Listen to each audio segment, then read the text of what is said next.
صل على محمد وعلى آل سيدنا محمد. அஸ்ஸலாமு அலைக்கும் வரஹ்மத்துல்லாஹி வபரகாத்துஹு. வலைக்கும் அஸ்ஸலாம் வரஹ்மத்துல்லாஹி வபரகாத்துஹு. என் பேர் யூனுஸ், நான் யூகேலேருந்து வந்திருக்கிறேன். உங்களோட பேரையும் உங்களை கொஞ்சம் அறிமுகப்படுத்திக் கொள்ளையிலுமா? என்னுடைய பேர் முர்ஷித். நான் காலியில் இப்னு அப்பாஸ் மதரசால ஓதினேன். சொல்லுங்க. என்னென்னா இப்போ உங்களுக்கு தெரியும், கிட்டத்தில் ஒரு 10 நாளைக்கு முன்னுக்கு உங்கள்கிட்ட நாங்கள் ஒரு ரிக்வஸ்ட் ஒன்று பண்ணியிருந்தேன்.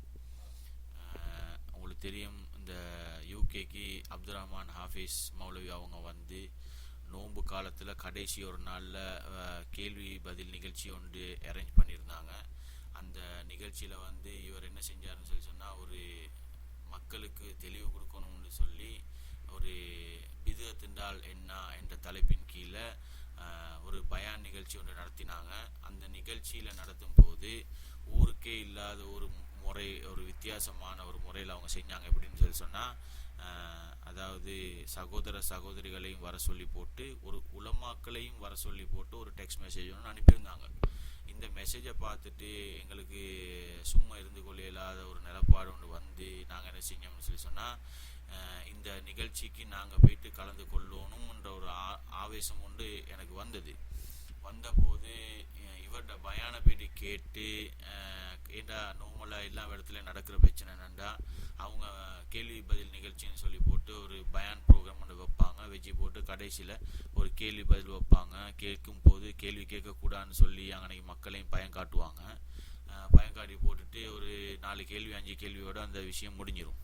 இனி இவங்க சொல்கிற பொய்களையும் போயிட்டு கேட்கலாம். ஏன்னா நாங்கள் எத்தனையோ தடவை போயிட்டு இந்த மாதிரி பயன்கள் கேட்டிருக்குது. ஆகவே அந்த சபையில் போயிட்டு எங்களுக்கு உட்கார இல்லாத ஒரு கொள்கையில் நாங்கள் இருக்கும்போது இவர்கிட்ட பொய்களை போயிட்டு கேட்கலாது. ஆனாலும் நாளைக்கு இவர்கிட்ட ரெக்கார்டிங் வெளியே வந்தால் பதில் கொடுக்கலாம் என்று சொல்லி ஒரு அச்சமும் இருந்தது எங்களுக்கு, செய்யலாம்னு சொல்லி. இனி அதை தொடர்ந்து அன்று இரவு இவர்கிட்ட பயான் முடிஞ்சதுக்கு பிறகு நாங்கள் இவரோட 12 மணிலேருந்து அதிகாலை ஃபஜ்ர் வரைக்கும் இவரோட உட்காந்து கதைக்கிறதுக்கு நாங்கள் தயார்ன்றதை அந்த நிர்வாகத்தில் உள்ள சில ஒரு பிரதரோட நான் கதைச்சேன். மொபைலில் டெக்ஸ்ட் மூலியமாக கதைச்சோம். கடைசியில் அவங்க அந்த அனுமதியை மறுத்தாங்க. இருந்த போதிலும் அந்த பயானுக்கு ஒரு பதில் கொடுக்கணும்னு சொல்லி இப்போ ஒரு 10 நாளைக்கு முன்னுக்கு உங்கள்கிட்ட சொல்லி அந்த பதில் தந்தீங்க. நீங்கள் அதுக்கு ஜஸாக்கல்லாஹு ஹைரன், அல்லாஹ் உங்களுக்கு பரக்கத் செய்யணும்.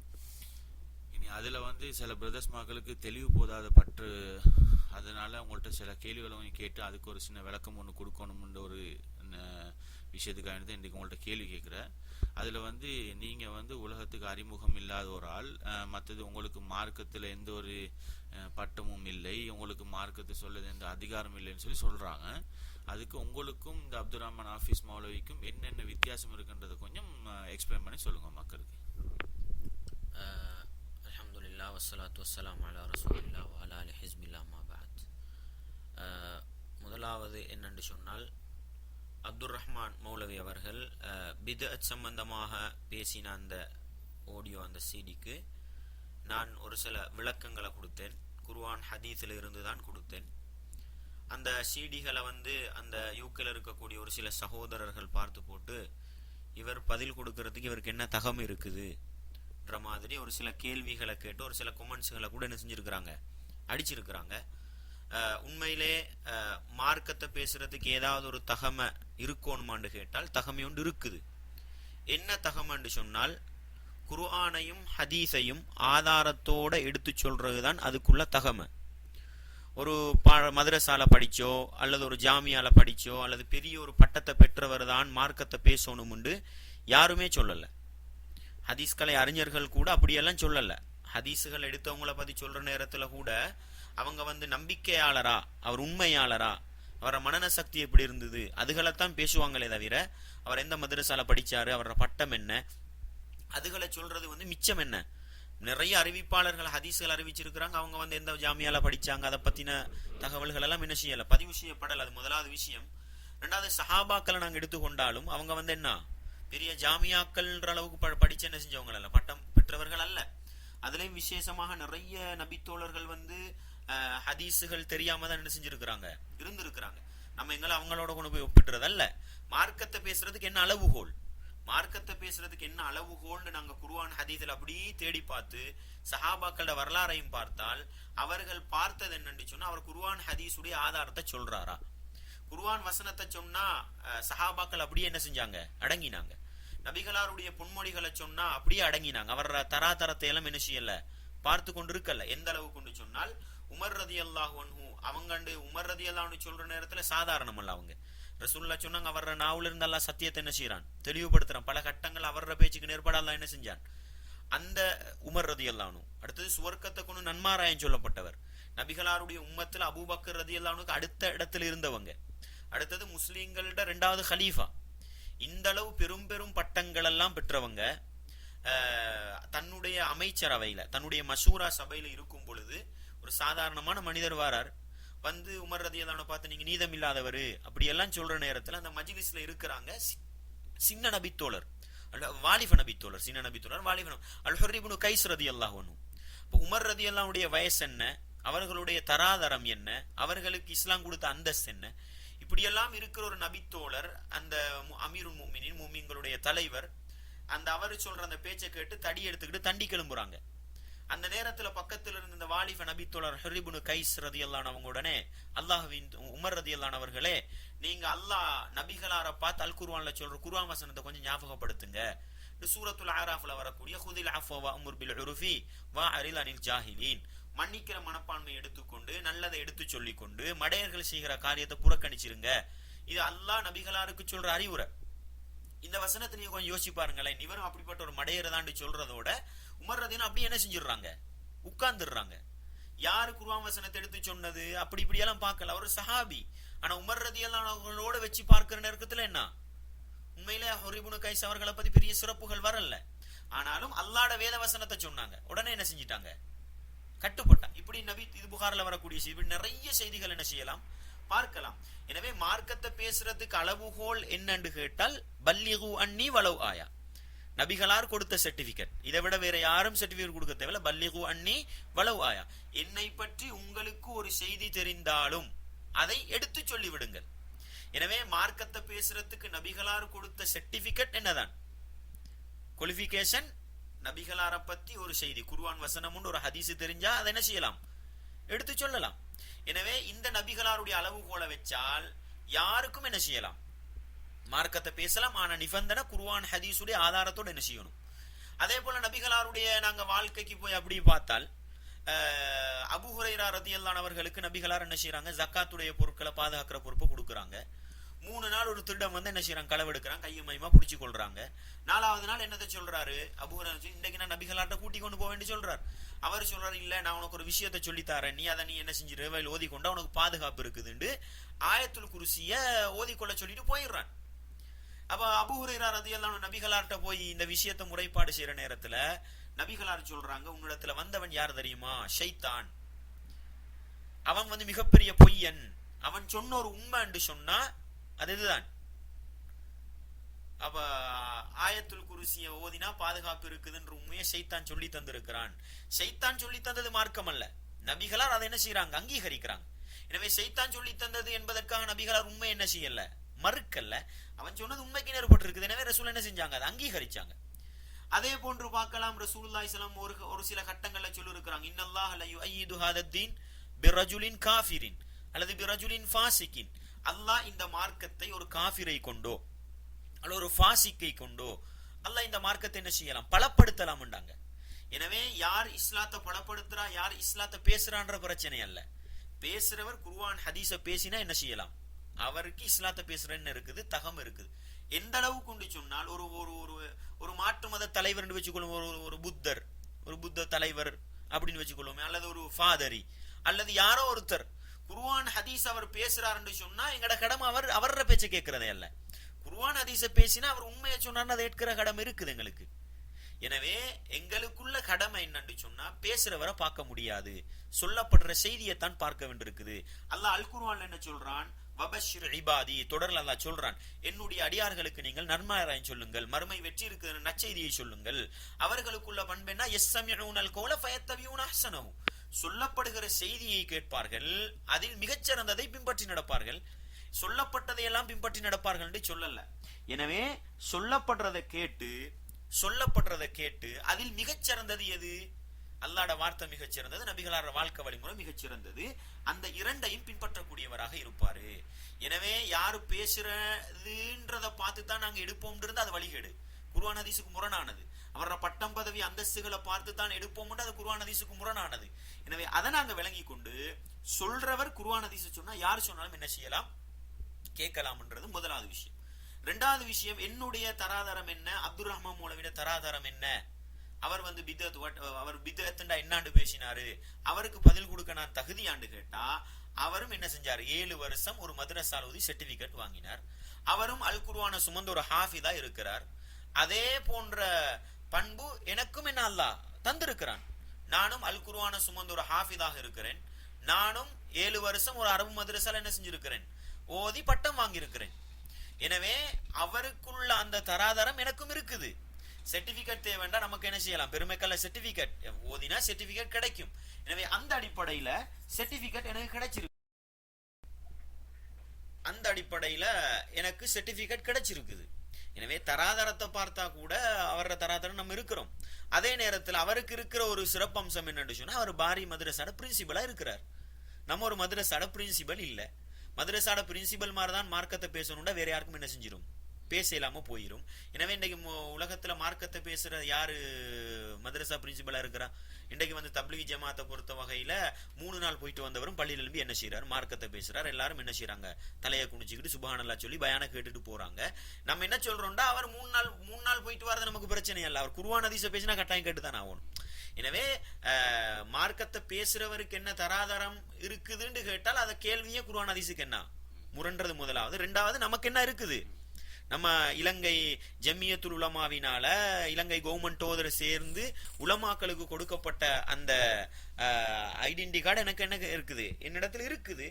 எனவே ஜம்மியத்துல் உலமாவால கொடுக்கப்பட்ட அந்த ஐடென்டி கார்டு கூட நான் என்ன அந்த அந்தஸ்தோட தான் நான் ஒரு ஆளின் பட்டத்தோட தான் இருக்கிறேன்றத கூட என்ன செய்யலாம், விளங்கி கொள்ளலாம். எனவே அது ஒரு பிரச்சனைக்குள்ள ஒரு செய்தி அல்ல. எனவே அந்த ஒரு தரப்பு கூட நம்ம இருக்குது. எனவே இதை வச்சு பெருமை அடிக்கிறதல்ல, அவர் கேட்கிறாரே அதுக்காக நான் சொல்லிக் கொள்றேன். எனவே அந்த கேள்வி அடிப்படைக்கு பில அப்படி கேட்டா கூட நம்ம என்ன 7 வருஷம் ஒரு மதரசால படிச்சு, அரபு படிச்சு, குர்ஆன் ஹதீஸ படிச்சு, உஸ்தாதுமார்களுக்கு கீழே இருந்து மார்க்கத்தை படிச்சு சர்டிபிகேட் கிடைச்ச பிறகுதான் நான் என்ன செஞ்சிருக்கிறேன், மார்க்கத்தை பேசியிருக்கிறேன். எனவே அந்த கேள்வி மொத்தமா குர்ஆன் ஹதீஸுக்கு என்ன, அந்த அப்துல் ரஹ்மான் மௌலவி கூட கேள்வி பதில பத்தி கேட்கிற நேரத்துல அந்த அவர் ஆரம்பத்துல சொல்றார், பிடிவாதத்துக்கும் விதண்டாவாதத்துக்கும் என்ன செய்யக்கூடாது, தேவையில்லாத கேள்வி கேட்கக்கூடாது. எனவே இந்த மாதிரி கேள்விதான் அறப்படிச்ச கேள்வின்றது, இதைத்தான் யூதம் கேட்டது. எனவே அல்லாஹ் சொல்றான் தானே, இந்த விஷயம் வெளிப்பட்டா அவங்க கைசேதப்படுவீங்க. இப்ப நான் இந்த ஐடென்டி கார்டை வந்து நான் என்ன இலங்கையில் அங்கீகரிக்கப்பட்ட ஒரு ஆலிமா தான் இருக்கிறேன்னு காட்டினா அது கைசேதம். எனவே இந்த மாதிரி தேவையில்லாத கேள்வி என்ன செய்யாதீங்க, கேட்காதீங்கன்றது அப்துல் ரஹ்மான் மௌலவிக்கு என்ன பதில் கூட, அவர் சொல்ற பதில் கூட. எனவே நாங்க சொல்றோம், இஸ்லாத்தை விளங்க, இஸ்லாத்தை படிக்க, கேள்வி கேளுங்க. நீங்க கேட்கிற கேள்வி நாங்க ஏன் பதில், இது தேவையான கேள்வி. ஏண்டா எங்களை பத்தி வீணா ஒரு தகுதி இல்லாதவன் பதவி சொல்றான்ற மாதிரி என்ன செய்யறாங்க. எனவே தகுதியோட இருக்கிறோம், அல்லாஹ் போதுமானவன். சுருக்கம் என்னண்டா, குர்ஆன் ஹதீஸ் இருந்தா யாருக்கும் என்ன செய்யலாம், மார்க்கத்தை பேசலாம். மத்த மௌலவி, இப்ப உங்களுக்கு தெரியும், நாங்க லெஸ்டர்ன்ற ஒரு ஊர்ல வாழ்றோம். உண்மையிலேயே அங்க நிறைய சில பிரதர்ஸ் மக்கள் இருக்கிறாங்க. உண்மையிலேயே ஒரு மார்க்கத்துல நாங்க எந்த தெளிவையும் கொடுக்கறதுக்கு தயாரா இருக்கிறோம். ஆனா எங்கட உலமாக்களுடைய சீடிகளை கொடுத்தால் அதை கேட்கக்குள்ள ஒரு யோசனை கூட அவங்க எடுக்கிறது இல்லை, அவங்க கேட்க மாட்டாங்க. நாங்க இப்படி ஒரு பயான் ஒன்று இருக்குது, உங்களுக்கு தாரம், எங்களுக்கு ஒரு விளக்கம் இருக்குது, தாரம் விளங்கி கொள்ளுங்கன்னு சொல்லி சொன்னா, இல்ல நாங்க கேட்க மாட்டோம், நாங்க சிடி கேட்க மாட்டோம். 3 வருஷத்துக்கு முன்னுக்கு ஒரு ஃபத்வா கொடுத்திருப்பாங்க, மறுவ 3 வருஷத்துக்கு போற ஃபத்வா மாத்தி கொள்வாங்க. அப்ப எங்களுக்கு அந்த மாதிரி குழப்பம் இருக்கனால நாங்க இருக்கிறது கிளியர், அதனால நாங்க அதை கேட்கறதுக்கு இஷ்டம் இல்லைன்னு சொல்லுவாங்க. அப்ப இப்படி உதாரணத்துக்கு இப்ப சில கட்டங்கள்ல இவங்க இந்த மாதிரி உதாரணம் காட்டுறத வந்து இப்ப உங்களுக்கு இதுல கொஞ்சம் விரிவான ஒரு விளக்கத்தையும் சுருக்கமாகவும் நான் எதிர்பார்க்கிறோம். ஏண்டா அவங்க நிறைய பேர் எங்களுக்கு கம்ப்ளைண்ட் பண்றாங்க, என்னன்னா இந்த சிடி வந்து பெருசு, சரியான நீட்டம் இல்லைங்களா, இதை கொஞ்சம் சுருக்கி செஞ்சிருக்கலாம்னு சொல்லி எல்லாம் மக்கள் மத்தியில ஒரு கருத்து வருது. இனி நான் அதுல விளக்கப்படுத்தி சொன்னேன், என்னன்னா தெளிவுபடுத்துறத நான் எங்கட கடமை, அதனால கொஞ்சம் சுருக்கமாகவும் அது பதில நான் எதிர்பார்க்கிறேன். அந்த விஷயம் என்னென்றால், ஒரு மனிதன்ட பூரண சுதந்திரம் இருக்குது விரும்பின ஆட்கள்ட சீடியை கேட்கறதுக்கு. விரும்பினாள்களோட பயான கேட்கறதுக்கு என்ன இருக்குது, பூரண சுதந்திரம் இருக்குது. ஆனா குர்ஆன் ஹதீஸுடைய ஆதாரத்தோட தெளிவாக பேசுற சிடி அப்படின்னு சொல்ற நேரத்துல, குர்ஆன் ஹதீஸ தெளிவா ஆதாரத்தோட பேசியிருக்கிறாங்கன்னு சொல்ற நேரத்துல உண்மையிலே குர்ஆன் ஹதீஸ புறக்கணிக்கிற ஒரு நோக்கத்துல அந்த சிடிகளை மறுத்தால் மறுமைதான் என்ன செய்யணும், அப்படிப்பட்ட ஆட்களுக்கு பதில் சொல்லும். ஆனா பூரண உரிமை இருக்குது, விரும்பின சீடியை பார்க்கலாம், விரும்பின சீடி ஏன் மறுக்கிறோம்ன்றதுதான் பிரச்சனை. உண்மையிலே குர்ஆன் ஹதீஸ் நாங்க கேட்ட மாட்டோம், நீங்க எல்லாம் பேசினா நாங்க மார்க்கத்தை கேட்போமா என்ற அடிப்படையில குர்ஆன் ஹதீஸ் ஆதாரத்தோடு பேசப்பட்ட சீரியல் புறக்கணிப்பாங்கன்னா அதுக்குரிய தீர்ப்பை மறுமையில தான் என்ன செய்ய வேண்டியிருக்குது. அல்லாஹ் போதுமானவன். ஏன்னா அல்லாஹ் குர்ஆன்ல சொல்றது, நான் ஏற்கனவே சொன்ன மாதிரி வார பேச்சுக்களை கேட்டு அதில் மிகச்சிறந்ததை பின்பற்றுகிற என்னுடைய அடியார்களுக்கு நபியை நீங்கள் நன்மாராயம் சொல்லுங்க. எனவே மறுமை வெற்றிக்குரிய மனிதர்கள் யாருன்னு சொன்னா சொல்லப்படுற செய்தி ஆழமா கேட்பாங்க, கேட்டு குர்ஆன் ஹதீஸுக்கு நேர்றதை பின்பற்றதை பின்பற்றுவாங்க. இவங்க தான் மறுமை வெற்றி கொள்ளுவாங்க. எனவே எந்த சீடியை கேட்கிறோம், யாருடைய சீடியை கேட்கிறோம்ன்றது பிரச்சனை அல்ல. அவர் என்னத்தை பேசினாலும் பரவாயில்ல, குர்ஆன் வசனத்தை சொல்லி ஹதீஸுடைய ஆதாரத்தை சொன்னா நாங்க என்ன செய்வோம், கேட்போம்ன்ற அடிப்படையில தான் ஒவ்வொரு முஸ்லீமும் என்ன செய்யணும். நானும் அந்த அப்துல் ரஹ்மான் மௌலவி பேசின அந்த பித்அத் சம்பந்தப்பட்ட சீடியை நான் முழுக்கவும் என்ன செய்யறேன், 2 சீடியை முழுக்கவும் கேட்கிறேன். ஏன் கேட்டேன், நான் அவரு சொல்றது உண்மையில குர்ஆன் ஹதீஸுக்கு நேர்படுதா, நேர்படுதுன்னா நான் ஒரு சில கட்டத்துல சொல்லுவேன், அப்துல் ரஹ்மான் மௌலவி இந்த இடத்துல சொல்றது சரி, சரிண்டா சரி ஏற்றுக்கொள்ளத்தான் வேணும். பிழையா சொன்னா நாங்க என்ன செய்யணும் மக்களுக்கு. எனவே நான் அப்துல் ரஹ்மான் மௌலவியோட சீடியை கேட்கிறேன். அதே போல நாங்க யூடியூபுகளுக்கு போனா ரிசி முஃப்தியில சீடியும் கேட்கிறோம். சில சந்தர்ப்பத்துல கேட்கிறோம், நாங்க தலைப்புகள் இருந்தால் கேட்கிறோம், சரி இருந்தா எடுப்போம், பிழை இருந்தா நாங்க என்ன செய்வோம், அவருக்கு சுட்டி காட்டுவோம் அல்லது மக்களுக்கு தெளிவை கொடுப்போம். அதே போல நீங்க கேட்கறதுல இன்னொரு பகுதி என்னன்னு சொன்னால் பகுதி என்ன கேட்டீங்க, அதாவது 3 வருஷத்துக்கு முன்னுக்கு ஒரு அது மிக முக்கியமான ஒரு பகுதி. என்னன்னு சொன்னால் திடீர்னு ஒரு ஃபத்வாவை கொடுக்குறீங்க, 2 வருஷத்துக்கு பிறகு மாத்தி கொள்றீங்க. எனவே நாங்க உங்களோட ஃபத்வாவெல்லாம் என்ன செய்ய தேவையில்ல, கேட்க வேண்டிய அவசியம் கிடையாதுன்னு. உண்மையிலே இது உண்மையிலே ஒரு மனுஷன் தண்ட மனோ இச்சைக்கு கட்டுப்பட்டு மனோ விருப்பத்தின் அடிப்படையில இன்றைக்கு ஒரு கருத்தை சொல்றாரு, நாளைக்கு ஒரு கருத்தை சொல்றாருன்னா அவரோட பின்னுக்கு நாங்க என்ன செய்ய வேண்டிய அவசியம் இல்ல, போக வேண்டிய அவசியம் இல்ல. அந்த நிலைப்பாடு உண்மையிலே இஸ்லாத்த தூய்மையான நோக்கத்துல போறனுக்கு அல்லாஹ் என்ன செய்வான், நன்மையை கொடுப்பான். ஆனா உண்மையிலே இந்த இதுதானா காரணம் புறக்கணிக்கிறதுக்கு கேட்டா இது முக்கியமான காரணம் அல்ல. நாங்க சமூகத்தில் இருக்கக்கூடிய ஒரு சில ஷிர்கான அம்சங்களையும் ஒரு சில பித்அத்தான நபிகளார் செய்யாத, நபிகளாருடைய வாழ்க்கை வழிமுறைக்கு முரண்படக்கூடிய ஒரு சில அம்சங்களை நாங்க செய்யக்கூடாதுன்னு சொல்ற அந்த காரணங்கள் தான் என்ன நம்மளை எதிர்க்கிறதுக்கு காரணமே இல்லாம நம்மளோட ஃபத்வா மாறுறது என்ன காரணம் அல்ல. ஃபத்வா மாறுறது காரணம் உண்டு சொன்னா இன்றைக்கு எங்கட சமூகத்துல மாறலையா, ரிஸ்வி முஃப்தி ஜமியத்துல் உலமா தலைவரா இருக்கிற நம்மளாவது ஒரு ஃபத்வாவை கொடுத்து போட்டு அந்த ஃபத்வா பிள்ளைன்னு நம்ம என்ன செய்யறோம், கொள்கையை மாத்திக்கிட்டு குர்ஆன் ஹதீஸுக்கு போயிடுறோம். ரிஸ்வி முஃப்தி என்னதை செய்யறாரு, ஜமியத்துல் உலமா மட்டத்துல கூட்டு துவா பித்அத்னு என்ன செய்யறாரு, ஃபத்வாவை கொடுக்கிறார். கொடுத்து போட்டு ஒரு பள்ளிக்கு போனா ஓதுறாரு, இன்னொரு பள்ளிக்கு போனா என்ன செய்யறாரு, இல்ல நீங்க துவா கேட்டுட்டு போங்கன்னு என்ன செய்யறாரு. இதெல்லாம் எவிடன்ஸுகள் இருக்குது. இலங்கையில பல பள்ளிகள் என்ன செஞ்சிருக்குது, நடந்து இருக்குது. அப்ப அவர் ஒரு கூட்டுதுவா பிதத்துன்ற ஃபத்வாவை கையில வச்சுக்கிட்ட 2 மாதிரி என்ன செய்யறாரு, நடக்கிறாரு. அப்ப இங்க யார பின்னுக்கு போக கூடாது, குர்ஆன் ஹதீஸுக்காக தண்ட கருத்தை மாத்தி கொண்டவர பின்னுக்கு போக கூடாதா, அல்லது ஃபத்வாவை குர்ஆன் ஹதீஸ்ல தெளிவான ஆதாரத்தை வச்சுக்கிட்டு நாங்க அப்படியும் செய்வோம் இப்படியும் செய்வோன்றவர பின்னுக்கு போவோமா?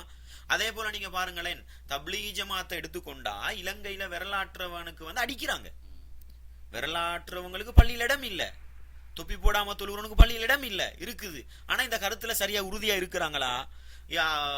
இந்தியால இருந்து ஹனஃபி மதுஹப் ஜமாத்து வருது, அவங்க கூட்டுதுவா ஓதுறாங்க இல்ல, குனூத்து கையேந்துறாங்க இல்ல, அவங்க பள்ளியில பயானம் பண்றாங்க, எல்லாம் செய்யறாங்க.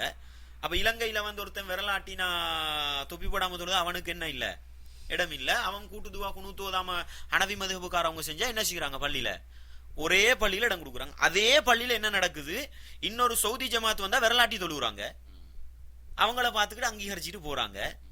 அப்ப நம்ம ஒரு கருத்து பிளாண்டா விட்டுட்டு குர்ஆன் ஹதீஸ் பக்கம் போறோம். இவங்க என்னத்தை செய்யறாங்க, இல்ல பிளாண்டு விளங்கிக்கிட்டு தண்ட ஜமாத்துல இருந்துகிட்டு எதை செஞ்சாலும் என்ன சரி, அந்த ஜமாத்துல இருந்துகிட்டு செய்யாது.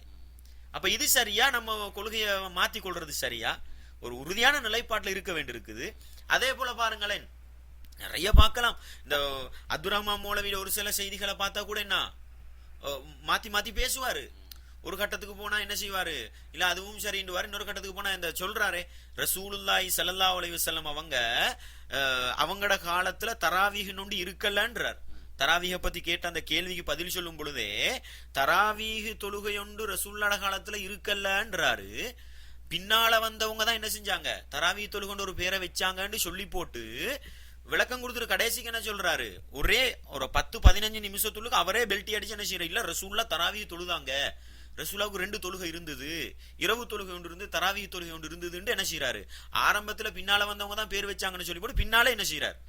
நம்ம அப்படி சொல்லலையே, பிரட்டி பேசலையே. நம்ம குர்ஆன் ஹதீஸுடைய ஆதாரம் விளங்கினா நம்ம யாரு சொன்னாலும் அப்துல் ரஹ்மான் மௌலவி வந்து நமக்கு குர்ஆன் ஹதீஸ் இதுதான் சரின்னு காட்டினா நம்ம விட்டுட்டு போயிருவோம். இது வழிகேடல்ல. இது வந்து ஒரு ஜமாத்தை விட்டு ஒதுங்குறதுக்குள்ள அடையாளம் அல்ல. எது அடையாளம், ஒரே மஜ்லிஸ்ல இப்படியும் பேசுறாங்க அப்படியும் பேசுறாங்க, ஒரே பள்ளிகளுக்கு அப்படியும் செய்யறாங்க இப்படியும் செய்யறாங்க. இது கூடாது. ரெண்டு கருத்துல இருந்தா கூட பரவாயில்ல. என்ன இடத்துக்கு ஏத்த மாதிரி என்ன செய்யும், நாங்க அதை பார்ப்போமே. இலங்கையில நாங்களாவது குர்ஆன் ஹதீஸ படிச்சு இன்றைக்கு ஒரு கருத்தை சொல்லுவோம், நாளைக்கு குர்ஆன் ஹதீஸ்ல இருந்து எங்களுக்கு ஒரு கருத்து விளங்கினா அது பிள்ளைன்னு நம்ம விட்டுட்டு போயிருவோம். ஆனா நீங்க என்னத்த செய்றீங்க, ஷாஃபி மதுஹபின் அடிப்படையில பெண்கள் பட்டா உது முறியும்ன்ற மதுஹப்ல இருக்கிறீங்க. ஆனா என்னத்த செய்றீங்க, சவுதிக்கு போனா ஹனஃபி மதுஹப் போங்க, அங்க போய் பொம்பளை பட்டா உது முறியாதுன்னு என்ன செய்றீங்க, ஹஜ்ஜிக்கு போற ஆட்கள் உம்ராக்கு போறாங்கன்னு சொல்லி அனுப்புறீங்க. இது வழிகேடா, நாங்க சொல்றது வழிகேடா?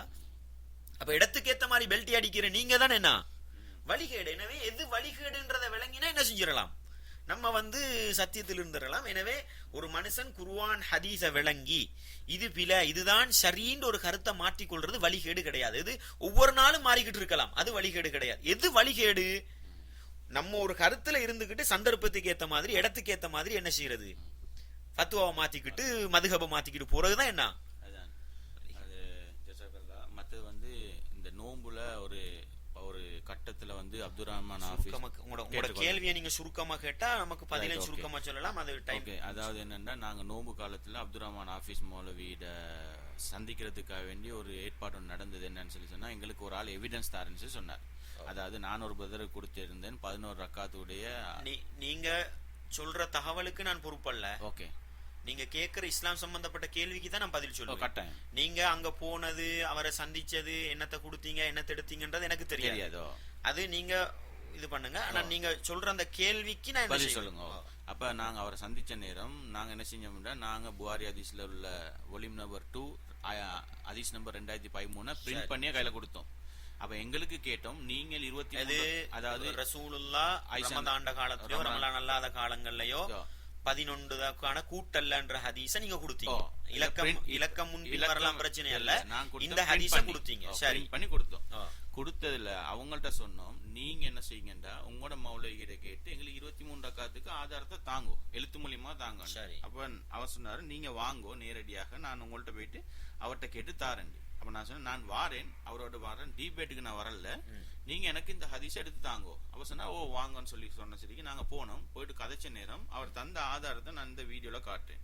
எழுத்து மூலியமா தாரன்னு சொல்லி சொன்னது ஆரம்ப உரையில. கடைசியில் அவர் போறதுக்கு போகல, அவர் தந்தது வந்து இதுதான் ஆதாரம். நான் உங்களுக்கு காட்டுறேன் ஆதாரம். அப்படியா? இதான் ஆதாரம்.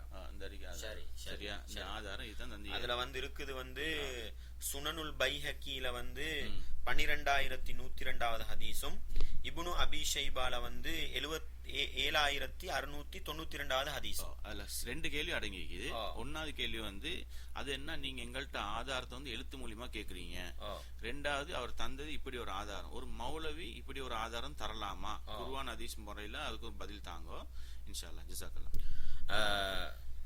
உண்மையிலே அந்த கேட்கிற கேள்விக்கு தான் என்ன வரணும், பதில் வரணும்ன்ற ஒரு பகுதி. அது ஒரு ஆலிமாக இருந்தாலும் ஒரு பொதுமகனாக இருந்தாலும் யாராக இருந்தாலும் கூட, நாங்க வந்து ஒருத்தர்கிட்ட போய் நீங்க வந்து எனக்கு பதில் இப்படி தாங்க, எழுதித்தாங்க, நீங்க வந்து நீங்க புகாரில வரக்கூடிய ஹதீஸ் உங்களுக்கு அப்படியே என்ன செய்யலும்டா கொப்பி எடுத்துக்கிட்டு போயிட்டு ஒரு ஆலிமுக்கோ ஒரு பொதுமகனுக்கோ அதை அடிச்சு கொடுக்கலும்டால், ஒரு மௌலவியால ஏன் உடனே ஒரு ஹதீஸ் அரபுல தமிழ்ல வர தேவையில்ல, தமிழ்ல ஏன் எடுத்து கொடுக்க இயலாது? அல்லது உங்களுக்கு இலக்கத்தை எழுதி கொடுக்குற இடத்துல ஏன் உங்களுக்கு அந்த ஹதீஸ் என்ன செய்ய இயலாது, எழுதி கொடுக்க இயலாது? எனவே நம்ம நம்பகமானவங்க, நம்ம வந்து அல்லாஹ் பயந்தவங்க, நம்ம இஸ்லாத்தை தெளிவுபடுத்துற ஆசையில தான் இருக்கிறோம், நம்ம மக்களுக்கு சத்தியத்தை சொல்ற ஆசையில தான் இருக்கிறோம்னு நினைக்கிறவங்களுக்கு இந்த ஹதீஸ் எழுதி கொடுக்கறது என்ன அல்ல, ஒரு பெரிய விஷயம் அல்ல. அந்த இமாம்கள் அவ்வளவு கஷ்டப்பட்டு இந்த கிதாபுகளை என்ன செஞ்சு வச்சிருக்காங்க, என்னத்துக்கு எழுதி வச்சாங்க, மக்களுக்கு சத்தியம் கிடைக்கணும், தெளிவு கிடைக்கணும். எனவே ஒரு எவிடன்ஸ், ஒரு ஆதாரம்ன்றது வந்து நம்ம கையில இருந்தா பிரச்சனை முடிஞ்சுது. எனவே முதலாவது பகுதி நம்ம எந்த கேள்வி கேட்டாலும் தெளிவா கொடுக்கணும்ன்றதுதான் என்ன அல்லாஹ் சொல்றது. எனவே ஃபஸ்அலு அஹ்ல ஸிக்ரி இன் குன்தும் லா தஅலமூன், உங்களுக்கு தெரியாட்டி அறிவாளிகள்கிட்ட போய் கேளுங்கன்னு அல்லாஹ் என்னதுக்கு சொல்றான்? அங்க போனா கிடைக்கும். எனவே நீங்க போய் ஹஸ்ரத் எங்களுக்கு அந்த ரசூலுல்லாஹ் 23 தொழுத ஹதீஸை தாங்களேன், நீங்க அதை எழுதி தாங்களேன் அல்லது கொப்பி ஒன்று தாங்களேன்னு கேட்டா அவர் அந்த கேள்விக்குரிய சரியான பதில கொடுக்குற முறை என்னதான் அந்த பொதுமக்களோட தாகத்தை நிறைவேற்றுறதுக்கு அதை கொடுக்கணும். அது அவர் அப்படி கொடுக்கல, ஏன் கொடுக்கல நமக்கு உள்ளத்தை விளங்க இயலாது. அவர் ஏன் தரல, அல்லாஹ் போதுமானவன். அது மறுமை நாளையில என்ன செய்வான், அல்லாஹ் அதுக்குள்ளத பார்த்து கொள்வான்.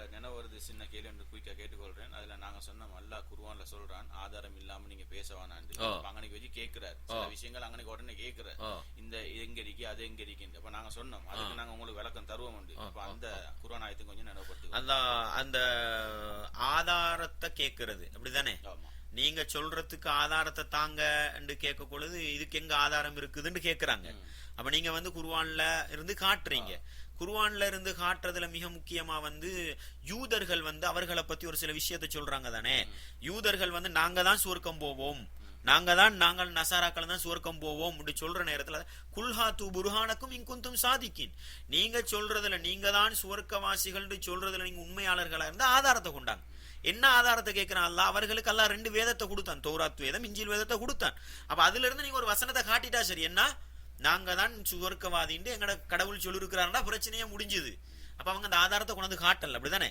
அதே போன்று அல்லாஹ் குர்ஆன்ல என்ன சொல்றான், ரசூலுல்லாஹ் பத்தனை சொல்றான், வலா தக்ஃபு மா லைஸ லக பிஹி இல்முன், உனக்கு எதுல அறிவு இல்லையோ, அறிவுன்றது சந்தேகத்தோட வாரதல்ல, உனக்கு எதுல தெளிவான ஆதாரத்தோட உனக்கு அறிவு இல்லையோ அதை நீ பின்பற்றாதே, அதை நீ பேசாதே, ஏன்னா மறுமை நாள்ல நீ விசாரிக்கப்படுவாய் அல்லாஹ் சொல்றான். எனவே நாங்க எதை பேசினாலும் அறிவோட ஆதாரத்தோட தெளிவான சான்றோட தான் என்ன செய்ய வேண்டியிருக்குது, பேச வேண்டி இருக்குது. எனவே அந்த அடிப்படையில நீங்க ஆதாரம் கேட்கறதுக்கு எங்க ஆதாரம் இருக்குதுன்னு கேட்டா நிறைய என்ன செய்யலாம். ரசூலுல்லாஹ் கிட்ட சஹாபாக்கள் நடந்து கொண்டது, சஹாபாக்கள் நிறைய இருக்குது. எனவே குர்ஆன் என்ன சொல்லுது, யூதர்கள் நசாராக்கள் வேதம் கொடுக்கப்பட்ட சமூகம், நாங்க தான் சுவர்க்கவாதின்னு சொல்லக்கூட அதுக்குள்ள ஆதாரத்தை கொண்டு வாப்பான்னு அல்லாஹ் கேட்கிறான்.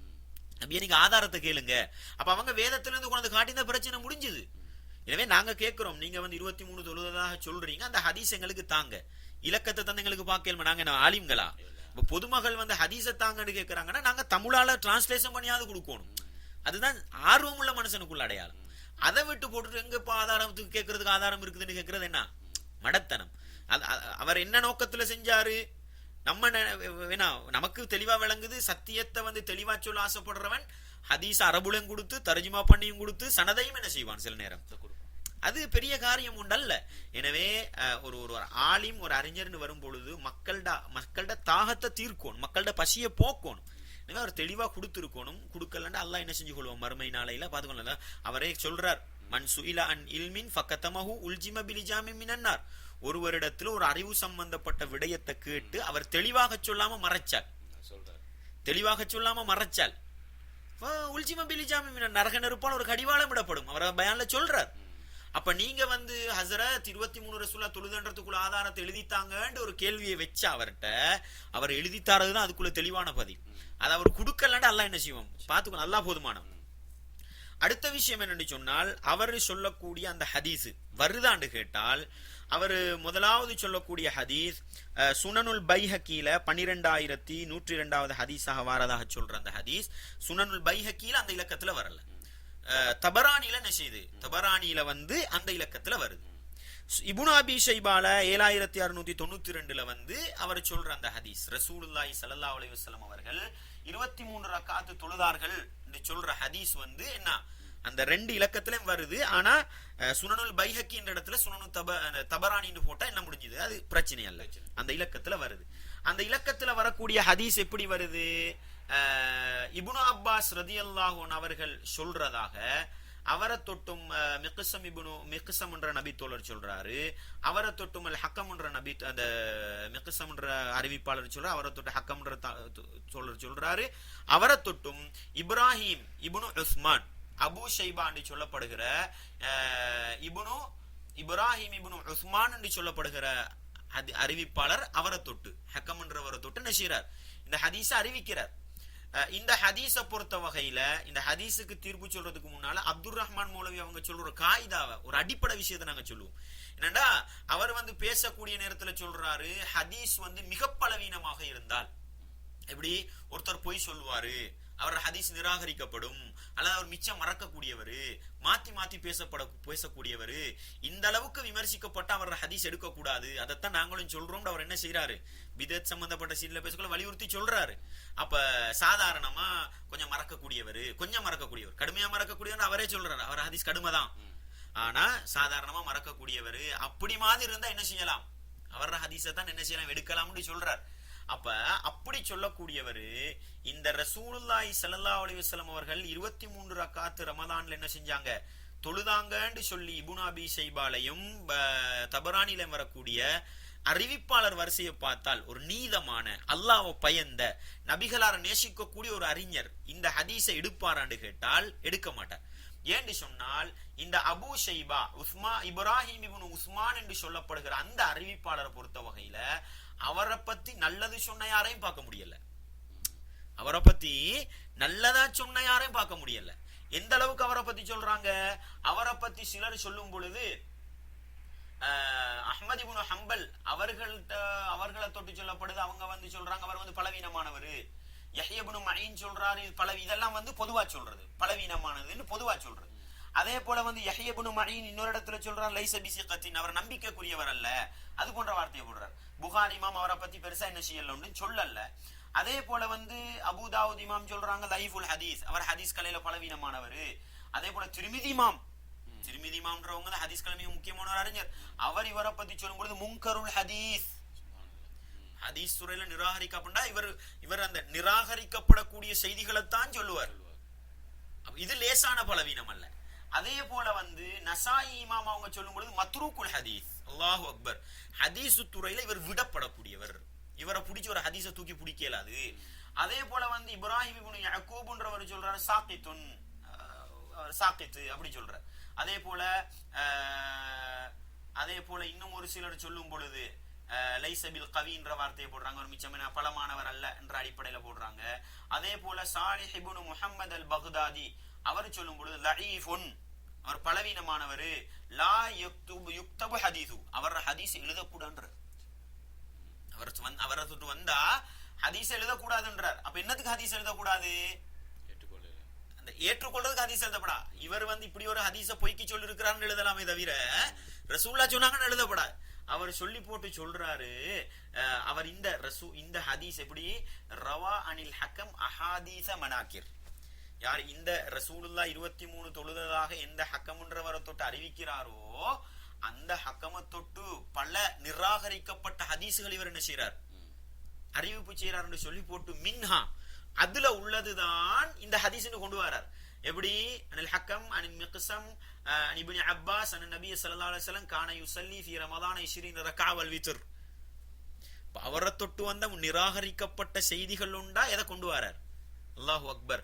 அந்த அளவு தெளிவாக சாலிஹ் இப்னு முஹம்மது அல் பக்தாதின்றவங்க இந்த ஹதீஸ் அவரை தொட்டு முன்கரான நிராகரிக்கப்பட்ட பொய்யான ஹதீஸ்ல ஒண்ணுன்றத அவர் என்ன செய்யறாரு, அழகா சொல்லி போடுற. கடைசிக்கும் சொல்றாரு, இது அல்லாம இவர் இன்னும் நிறைய என்ன செஞ்சிருக்கிறார், நிராகரிக்கப்பட வேண்டிய ஹதீஸுகளை எழுதி வச்சிருக்கிறார். அதே போல பாருங்க, முஸன்னா இப்னு முஆத்ன்றவங்க சொல்றாங்க, நான் ஷுஅபான்றது ஹதீஸ்களை மிக முக்கியமான அறிஞர், அவருக்கு இவர் ஒரு லெட்டர் எழுதுறார். என்ன எழுதுறாருன்னு சொன்னா, அவர்கிட்ட கேட்கிற இந்த அபூ ஷைபாவை பத்தி நீங்க என்ன சொல்றீங்க கேட்கிற நேரத்தில் அவர் சொல்றாரு பதில் எழுதுறாரு. எப்படி தெரியுமா, லா தர்வி அன்ஹு, அவரை தொட்டு நீங்க என்ன செய்யவானம், ஹதீஸ் ரிவாயத்து செய்யவானம், அறிவிப்பு செய்யவானம் சொல்லி போட்டு சொல்றாரு. ஃபஇன்னஹு ரஜுலுன் மذ்மூமுன், கீழ்த்தரமான ஒரு மனிதர், கீழ்த்தரமான ஒரு மனிதர் சொல்லி போடுறாரு. ஃபஇதா கரஅத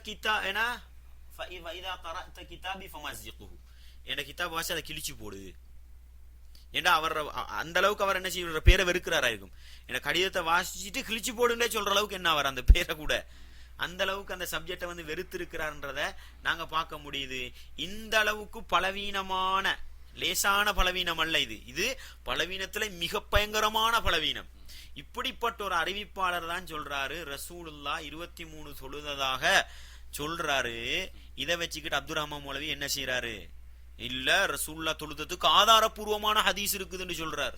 அல்லாஹ் அக்பர். அப்படியே சொல்றாரு. அப்ப இவங்க அல்லாஹ்வை பயந்த உலமாக்களா இருக்கலாமா? நபிகளார நேசிக்கிற உலமாக்களா இருக்கலாமா?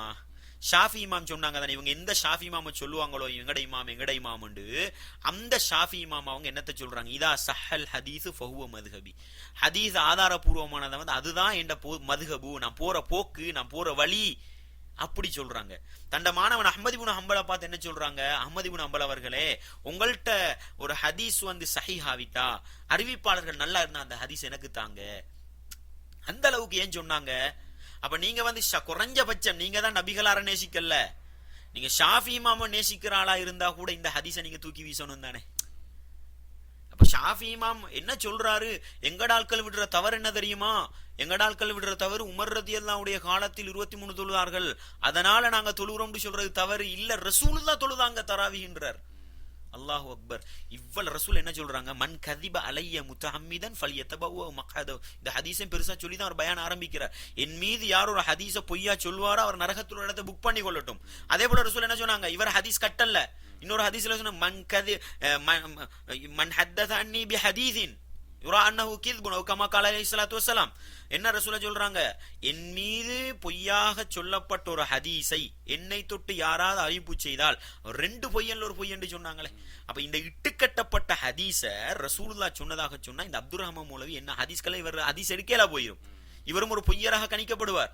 அப்ப அந்த அளவுக்கு பாரதூரமான மிக பலவீனமான ஒரு ஹதீஸை கொண்டு ரசூலுல்லாஹ் 23 தொழுதாங்கன்றதுக்கு ஆதாரத்தை வைக்கிறார். அல்லாஹு அக்பர். இதுக்கு மர்மதான் என்ன செய்யணும்? உலகத்துல இவங்க அந்தஸ்தோட மதிப்போட இருப்பாங்க, மர்மதான் என்ன செய்யணும்? பதில் சொல்லணும். அல்லாஹு அக்பர். எனவே அவர் தந்த அந்த 2 இலக்கத்தில் இருக்கக்கூடிய அந்த ஹதீஸுடைய அறிவிப்பாளர் வரிசையில இந்த அபூ ஷைபா இப்ராஹிம் இப்னு உஸ்மான் வராரு. அவர் மிக பலவீனமானவர், கடுமையான பலவீனத்துக்குள்ளவர். அவர் ஹதீஸ் என்ன செய்ய முடியாது. இது நான் சொன்னது மட்டுமல்ல, அவர் அப்துர் ரஹ்மான் மௌலவியே சொல்றாரு, மிக பலவீனமா இருந்தா அந்த ஹதீஸ் என்ன செய்யலாது, எடுத்துக்கொள்ளல. இதே கட்டத்துல இந்த ஹதீஸ் நம்பர் அவர் தரும் போது பக்கத்துல உள்ள ஒரு சகோதரர் கேட்டாரு, இந்த ஹதீஸ் சஹியா இருந்தா நீங்க என்ன செய்வீங்கன்னு கேட்டார். அப்ப நான் உடனடியாக அவருக்கு பதில் சொன்னேன், இந்த ஹதீஸ் சஹியா இருந்தா நானும் உங்களோட தொழுந்துருவேன்னு சொல்லி சொன்னேன். இவ்வளவுக்கு நாங்க என்ன சொல்றோம்னு சொல்லி சொன்னா, நாங்க யார்ட மனசையும் அதாவது உடைக்கிறதுக்காக வேண்டி இந்த ப்ரோக்ராம் நாங்க செய்யல. நீங்க பதில் கொடுத்தே இருக்குதே. உண்மையிலேயே அங்குள்ள சகோதரர்கள் விளங்காம இந்த மௌலிமாக்கள் மிஸ்கைட் பண்றதுனால தான் நாங்க ஒரு தெளிவு கொடுக்கறதுக்காக வேண்டி தான் நான் இந்த ஒரு முயற்சி நான் அதுல முன்னுரையில கூட சொல்றேன். நான் அதுல முன்னுரையில கூட மக்களுக்கு தெளிவாக சொல்றேன். நீங்க ஏண்ட சீடியை மட்டும் பார்க்கவும் வேணும். நீங்க அப்துர் ரஹ்மான் மௌலவியோட சீடியை பார்த்து போட்டு என்ற சீடியை பாருங்க. எது குர்ஆன் ஹதீஸ்க்கு நேர்படுன்றதை நீங்க முடிவு செய்யுங்க, சிந்திங்க கொஞ்சம். அந்த அளவுக்கு தெளிவா சொல்றேன். அப்ப அந்த கட்டத்துல அவர் அந்த ஹதீஸ் நம்பர் தந்த சிறிக்கு கேட்ட கேள்விக்கு நான் உடனடியாக பதில் சொன்னேன், நான் உங்களோட தொழுவேன்னு சொல்லி சொல்றேன். நீங்க அந்த கட்டத்துல என்ன சொல்லி இருக்கணும்னு சொன்னா, எங்களை பத்தி ஒரு கருத்தொண்டு சொன்னாங்க தானே, நீங்க ஏற்கனவே கேட்டீங்க. நீங்க உங்களோட பின்னுக்கு நாங்க எப்படி வாரது, நீங்க இந்த கொண்ட சொல்லுவீங்க, நாளை கொண்ட மாத்துவீங்க, இந்த கொண்டு சொல்லுங்க 3 வருஷத்துக்கு புறண்ட மாத்துவீங்க, உங்களோட பின்னுக்கு நாங்க வரமாட்டோம்னு சொன்னாங்களே. இந்த ஹதீஸ் சஹீஹ்னு வந்தா முதலாவது 23 தொழுகிறாள்களா அதை புறஃபலியப்படுத்துறாக்களா நாங்க இருப்போம். விளங்குதா? எனவே இந்த ஹதீஸ் சஹீஹ்னு வந்தா என்ன செய்வீங்க கேட்டா அவர் எங்களை பத்தி விளங்கித்தான் வச்சிருக்கிறாங்க. உடனே மாத்துவாங்க, எங்களுக்கு சுயகௌரவம் பிரச்சனை அல்ல. அப்ப அந்த கட்டத்துல நாங்க அவருக்கு சொல்றோம், அப்ப நாங்க சஹியா இருந்தா உங்களோட சேர்ந்து கொள்வோம்னு சொல்லி. அப்ப திருப்பி நான் அவங்கள்ட்ட கேட்ட கேள்வி இந்த மௌலவி பொய் சொல்றாருன்றதை நீங்க எப்படி படிக்கிற? அப்ப அங்கனைக்குள்ள ஒரு சகோதரர் சொன்னாரு, நீங்க மௌலவி ஆகணும் அப்படின்றாரு. பக்கத்துல இன்னொரு பிரதர் சொன்னார், இந்த மௌலவிட கொஞ்சம் கூட படிச்சுக்கணும்னு சொல்லி சொன்னார். அப்ப நான் இப்ப என்ன சொல்றேன்னா, நீங்களும் அவரும் ஒரே மாதிரி படிச்சுக்கிறீங்க. அவர் பிரின்சிபல், நீங்க பிரின்சிபல் இல்ல. ஆனா இப்ப நீங்க சொன்ன ஹதீஸ பலகீனப்படுத்தினது நீங்க இல்ல, இது பலகீனப்படுத்தின எல்லாம் நீங்க ஒன்றும் சொல்ல தேவையில்ல. பழைய அறிஞர்கள் ஒருத்தர் தான் யாரு நான் சொன்னேன், யாரு எங்கட ஏற்றுக்கொள்ற ஒரு இமாமா சொல்லிருக்கோம், சாலிஹ் இப்னு முஹம்மத் அல் பக்தாதி. சாலிஹ் இப்னு முஹம்மத் அல் பக்தாதி என்று சொல்லப்படுகிற அந்த அறிஞர், இவர் பலவீனமானவர், இவர் ஹதீஸை எழுத முடியாது என்று சொல்லி போட்டு, இவர் இந்த ஹதீஸை யாரை தொட்டு அறிவிக்கிறார், இவரோட உஸ்தாதாக யாரை சொல்றாரோ அதே ஹக்கம்ன்றவரை தொட்டு நிராகரிக்கப்பட்ட ஹதீஸில் அறிவிப்பார்னு சொல்லி போட்டு, அந்த நிராகரிக்கப்பட்ட ஹதீஸில் உண்டுதான் எது ரசூலுல்லாஹ் ரமதான்ல 23 தொழுதாங்க, 20 வித்ரும் தொழுதாங்கன்னு வர ஹதீஸ்னு தெளிவா சொல்றார். அப்ப நம்ம மறுக்கிறது புறவு. நமக்கு முன்னால் என்ன ஹதீஸ் கலையில ஏற்றுக்கொள்ளப்பட்ட அறிஞர்கள் முன்கர் நிராகரிக்கப்பட்டது இட்டுக்கட்டப்பட்ட தரத்துக்கு கொண்டு போய் வச்சிருக்கிறாங்க. எனவே நாங்க சொல்றதை யாரும் கேட்க வேண்டிய அவசியம் அல்ல. நாங்க சொல்றது குர்ஆன் ஹதீஸுக்கு நேர்பட்டா என்ன செய்யுங்க, அல்லாஹ்வை பயந்து எடுத்துட்டு போங்க. நீங்க அவங்கள்ட்ட திருப்பி கேளுங்க, நாங்க இந்த ஹதீஸ் லைஃப்னு உறுதிப்படுத்தினா நீங்க என்னத்தை செய்வீங்க, மாத்துவீங்களா? இப்ப என்ன பிரச்சனைன்னா, நாங்க என்னத்த லைஃப்ன்றாலும் அவங்க ஏற்றுக்கொள்ளக்கூடிய மார்க்க அறிஞர்கள் சொன்னா மட்டும்தான் ஏற்றுக்கொள்ள இருக்கும் போது எங்களுக்கு விளங்குதுல நாங்க எப்படி அவங்களை விளங்கப்படுத்துறது. அப்ப எங்களுக்கு இந்த சிடியை நாங்க அவுட் பண்ண சிரிக்கி எனக்கு டெக்ஸ்ட் நாங்க உண்ட விளங்கணும் என்னன்னு சொன்னா, ரசூலுல்லாஹி ஸல்லல்லாஹு அலைஹி வஸல்லம் அவர்களுக்கு கிட்டத்தட்ட 13 வருட காலம் இஸ்லாத்துக்கு கடுமையாக ஒத்துழைப்பு செஞ்சவர். நபிகளார பெரிய தந்த மௌத்தா போற நேரத்துல நபிகளார பேச்ச கேட்கலன்னு சொன்னா நானும் நீங்களும் யார்? எனவே நாங்க துவா கேட்போம், இத பத்தி கவலைப்படுவோம். ஏற்றுக்கொண்டா எல்லாருக்கும் மர்ம வெற்றி கிடைக்கும். இல்லண்டா நம்ம உலகத்துல என்ன செய்யலாம், தோழமையை வச்சுக்கிட்டு திருத்தலத்துக்குள்ள நேர்வழியா காட்டுறதுக்கு முயற்சி, அதுக்கு மேல நம்ம என்ன செய்யலாது. அதிகாரம்ன்றது அல்லாஹ்வோட கையில இருக்குது. வேற மெசேஜ்ல ஒன்னாவது கேள்விதான் நான் உங்கள்ட்ட கேட்டது, அதாவது உங்களுக்கு என்ன அதிகாரம். சரி வேற என்ன இருக்கு? இந்த யூதர்களோட நீங்க சேர்ந்து வேலை செய்யறதாகவும் இஸ்லாத்துல உம்மத்தை பிரிக்கிறதாகவும் ரெண்டாவது கேள்வி போட்டிருந்துச்சு. அப்ப அதுக்கு ஒரு விளக்கத்தையும் தாங்க. உண்மையிலேயே இன்றைக்கு முஸ்லிம் சமூகத்தை பொறுத்த வகையில முஸ்லிம் சமூகத்துக்கு ஏற்பட்டிருக்கிற மிகப்பெரிய ஒரு சாபக்கேடு என்னன்னு சொன்னா, யாரெல்லாம் குர்ஆன் ஹதீஸ தெளிவாக குர்ஆனுடைய பக்கத்தை பிரட்டி இலக்கத்தை காட்டி, ஹதீஸ்ல பக்கத்தை பிரட்டி இலக்கத்தை காட்டி யாரெல்லாம் பேசுவாங்களோ அவர்களை நேரடியாக கொண்டு போய் யார பட்டியல சேர்த்துருவாங்க, யூதர்களோட பட்டியலை கொண்டு போய் சேர்த்துருவாங்க. அல்லாஹ் பாதுகாக்கணும். ஒரு முஸ்லிமை பார்த்து யூதன் என்று சொல்றது என்ன லேசானுண்டல்ல. ஏண்டால் ரசூலுல்லாஹி ஸல்லல்லாஹு அலைஹி சொல்றாங்க, நீங்க ஒரு முஸ்லிமை பார்த்து காஃபிர்னு சொல்லாதீங்க, ஒரு முஸ்லிமை பார்த்து ஃபாசிக்கு கெட்டவன் சொல்லாதீங்க, அவன் அதுக்கு தகுதி இல்லைண்டா உங்கள் மீதே என்ன செஞ்சிரும், அது விழுந்துரும் சொல்றாங்க. அந்த அடிப்படையில நம்ம முதலாவது விளங்கி கொள்ளணும், அல்லாஹ்வோட தூதர்னு பேசுற ஒருத்தனை பார்த்து யூதன் சொல்றது என்ன முதலாவது வழிகள். நம்ம போய் யூதனை போல ஏதாவது அவன் பைபிள பங்குட்டு அல்லது அவனுக்கு நம்ம என்னவாவது செஞ்சது வெளிப்படையா ஆதாரம் இருக்கும்டா சொல்ற கதை வேற. இல்லாத வரையில் அல்லாஹு அக்பர், வெளிநாட்டுல இருந்து சல்லி வருது, யூதண்ட சல்லி வருதுன்றெல்லாம் என்ன செய்யறாங்க சொல்றாங்க. அல்லாஹ் போதுமான அது மர்மம் என்ன செய்யும், அதுக்கு மர்ம பதில். ரசூல்லா சொல்றாங்க தானே, நீங்க யாரையாவது மானத்துல கையடிச்சு பொருளாதாரத்துல கையடிச்சிருந்தா சொத்து காசு பணம் இல்லாத அந்த மறுமை நாள் வாரத்துக்கு முன்னால உலகத்துல என்ன செஞ்சுக்கோங்க, அதுக்குள்ள நீங்க ஹலால வாங்கிக்கோங்க, நன்மை மன்னிப்பை வாங்கிக்கோங்க. அப்படி இல்லைன்னா மறுமை நாள் அல்லாஹ் என்ன செய்வான், பழிதிருப்பான். எனவே எங்களை பார்த்து யூதர்களோட கைகூலிகள் சொன்னா நம்ம சந்தோஷப்படுறோம். எதுக்குன்னு சொன்னா யூதர்களோட கைகூலின்றதுக்கு அல்ல, மறுமையில் அல்லாஹ் என்ன செய்வான், நம்மட நன்மைகள் அல்லாஹ் பாதுகாக்கணும். குறைஞ்சி போய் போகலாத நிலைமை வந்தா இதெல்லாம் நமக்கு என்ன செய்யும். எனவே நம்ம தப்லீக் ஜமாத்தை பார்த்தோ தரீக்கத்து ஜமாத்தை இவங்க யூதர்கள் ஆட்கள் நாங்க சொல்லல. ஆனா நாங்க என்ன சொல்றோம்னு சொன்னா, இன்றைக்கு யூதர்கள் சொல்லப்படுற எங்களையும் யூதர்கள் சொல்ற தப்லீக் ஜமாத்தா இருக்கட்டும் தரீக்கத்து அவர்களுடைய நடவடிக்கைகளை செயற்பாடுகள் எடுத்து நாங்க வச்சு பார்த்தா அந்த நடைமுறை ரீதியில் அவர்கள் யூதர்களுக்கு நசாராக்களுக்கு நிறையவே ஒத்து போகக்கூடிய நிலை ஒன்றா பார்க்கலாம். எப்படி பார்க்கலாம் என்று சொன்னா, உதாரணத்துக்கு சொல்றேன், ரசூலுல்லாஹி ஸல்லல்லாஹு மரணப்படுக்கையில் இருக்கும் பொழுது மயக்கம் தெளிவடையும் பொழுதெல்லாம் ஒரு பதுவா செஞ்சாங்க. என்ன பதுவா? அல்லாஹ் யூதர்களையும் நசாராக்களையும் சபிப்பானாக. காரணம் என்ன? இத்தகது குபூர அன்பியாஹி மசாஜித், அவர்கள் நபிமார்களோட அடக்க ஸ்தலங்களை வணக்க ஸ்தலங்களாக மாற்றிக்கொண்டார்கள். யூதர்கள் சபிக்கப்பட்டதுக்குள்ள காரணம். அப்ப இன்றைக்கு நாங்க போய் பார்ப்போம்னு சொன்னா, இன்றைக்கு தப்லீக் ஜமாத்தும் கபருல்லா பள்ளியில போய் தொழுதுட்டு திண்டுட்டு படுத்துட்டு தாராளமா என்ன செய்யறாங்க, எழும்பி வாராங்க. தரீக்கத்து ஜமாத் போய் அங்க இன்னைக்கு வணக்கமே செய்யறாங்க. நடக்குதா இல்லையா? இப்ப ரசூலுல்லாஹ் யூதர்களுக்கு சபிச்சா அந்த வேலை எங்கட முஸ்லிம் சமூகம் செய்து அதை தப்லீக் ஜமாத் தடுத்துச்சா? நான் கேட்கிறேன். தப்லீக் ஜமாத்ல இவ்வளவு பெரிய உலமாக்கள் இருக்கிறாங்களே, தடுத்தாங்களா? தடுக்கலையே யாருமே. எனவே யூதர்களுக்கு யாருடைய செயற்பாடு நேரடியா ஒத்து போகுது? அதே போல பாருங்க, அல்லாஹ் குர்ஆன்ல சொல்றான், லுஇனல்லதீன கஃபரு மின் பனி இஸ்ராயீல அலா லிசானி தாவூத வ ஈஸா இப்னு மரியம். வேதக்காரர்கள் இஸ்ரவேலிய சமூகம் யூதர்கள் நசாராக்கள் 2 நபிமார்களோட நாவால சபிக்கப்பட்டாங்க, தாவூத் அலைஹிஸ்ஸலாம் ஈசா அலைஹிஸ்ஸலாம். காரணம் என்ன அல்லாஹ் சொல்றான், கானூ லா யதனாஹூன அன் முன்கரின் ஃபஅலூஹு, அவங்க செஞ்ச உண்டு எல்லாம் மீறி போனாங்க. ரெண்டாவது என்னத்தை செஞ்சாங்க, பாவத்தை கண்டா தடுக்காம போனாங்க. அல்லாஹ் குர்ஆன்ல என்ன சொல்றான், குந்தும் கைர உம்மத்தின் உக்ரிஜத் லின்னாஸ், உம்மத்துக்களில் சிறந்த உம்மத்து நீங்க. காரணம் 2 செய்றீங்க, நன்மையை ஏவுறீங்க, தீயதை தடுக்கிறீங்க. அப்ப இங்கெல்லாம் என்ன சொல்றான், அவர்கள் சபிக்கப்பட்டது காரணம் தீயதை தடுக்க மாட்டாங்க. இன்னைக்கு நான் கேட்கிறேன், தப்லீக் ஜமாத் என்ன தீயதை தடுக்குது?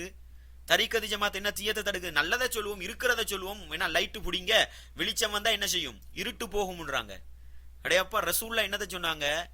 நன்மையை ஏவுண்டு சொன்னாங்களா, அல்லது மன்ற ஆமிங்கும் முன்கரன் பாவத்தை கண்டா தடுண்டாங்களா? நம்ம குர்ஆன் ஹதீஸ் அப்படி நிறைய தேடி பார்த்தா ஏவுறதை விட பாவத்தை தடுத்ததை தான் கூட என்ன செய்யறாங்க, அல்லாஹ் அல்லாஹ்வுடைய தூதரும் சொல்லி தராங்க. எனவே யூதர்களுக்கு ஒப்பாகிறது யாரு? நன்மையை மட்டும்தான் ஏவுவோம், பாவத்தை தடுக்க மாட்டோம் சொல்லி யூதர்களுக்கு ஒப்பாகிறது யார்? நாங்களா? இன்றைக்கு வந்து தௌஹீதி ஜமாத் அதிகமா விமர்சிக்கப்படுறது காரணம் என்ன? தீமையை தடுக்கிறாங்க, ஷிர்க் எதிர்க்கிறாங்க, பித்அத்தை தடுக்கிறாங்க. எனவே இது ஒரு பகுதி. இன்னொரு பகுதி இருக்குது என்ன, அல்லாஹ் யூதர்களை பத்தி சொல்லும் பொழுது மஸலுல்லதீன ஹும்மிலு தௌராத சும்மலம் யஹ்மிலுஹா கமஸலில் ஹிமாரி யஹ்மிலு அஸ்ஃபாரா. தௌராத்து கொடுக்கப்பட்ட சமூகத்துக்கு உதாரணம் என்ன தெரியுமா? தௌராத்தை சுமந்து விட்டு சுமக்காதவர்களுக்கு உதாரணம் ஏடு சுமந்த கழுதையை போன்று நல்லா சொல்றான். அப்ப என்ன, தௌராத்து கொடுக்கப்படுது, தௌராத்தை வெறுமனே ஒரு கிதாபா வச்சுக்கிட்டு இருந்தாங்க, ஒரு வேதமா வச்சுக்கிட்டு இருந்தாங்களே தவிர அதுக்கு என்ன இருக்குதுன்னு பார்க்கல. அதனால அது யூதர்களுக்கு நல்லா சொல்றான். அதே போன்று அலம் யஅனில்லதீன ஆமனு அன் தக்ஷஅ குலூபுஹும் லிதிக்ரில்லாஹி வமா நஸல மினல் ஹக்கி. அல்லாஹ் என்ன சொல்றான், ஈமான் கொண்ட விசுவாசிகளுக்கு இன்னும் நேரம் வரலையா, காலம் பிறக்கலையா? அல்லாஹ்வை பத்தி சொல்ற நேரத்துல, வேதவசனம் ஓதி காட்டப்படுற நேரத்துல உள்ளம் பயப்படுறதுக்கு நேரம் வரலையா? இது கேட்டு போட்டு அல்லாஹ் என்ன சொல்றான், மூமின்கள் யாருமே உங்களுக்கு முன்னால வந்த வேதக்காரர்களை போல இருந்துறவானம், யூதர்கள் நசாராக்களை போல இருந்துற. எதுல? ஃபதால அலைஹிமுல் அமது, அவங்களுக்கு நீண்ட காலம் போயிட்டுது. எத? அல்லாஹ்ட வேதத்தை விட்டு மிக நீண்ட காலம் போயிட்டாங்க. ஃபகஸத் குலூபுஹும், அவருடைய உள்ளங்கள் கெட்டு போயிட்டுது.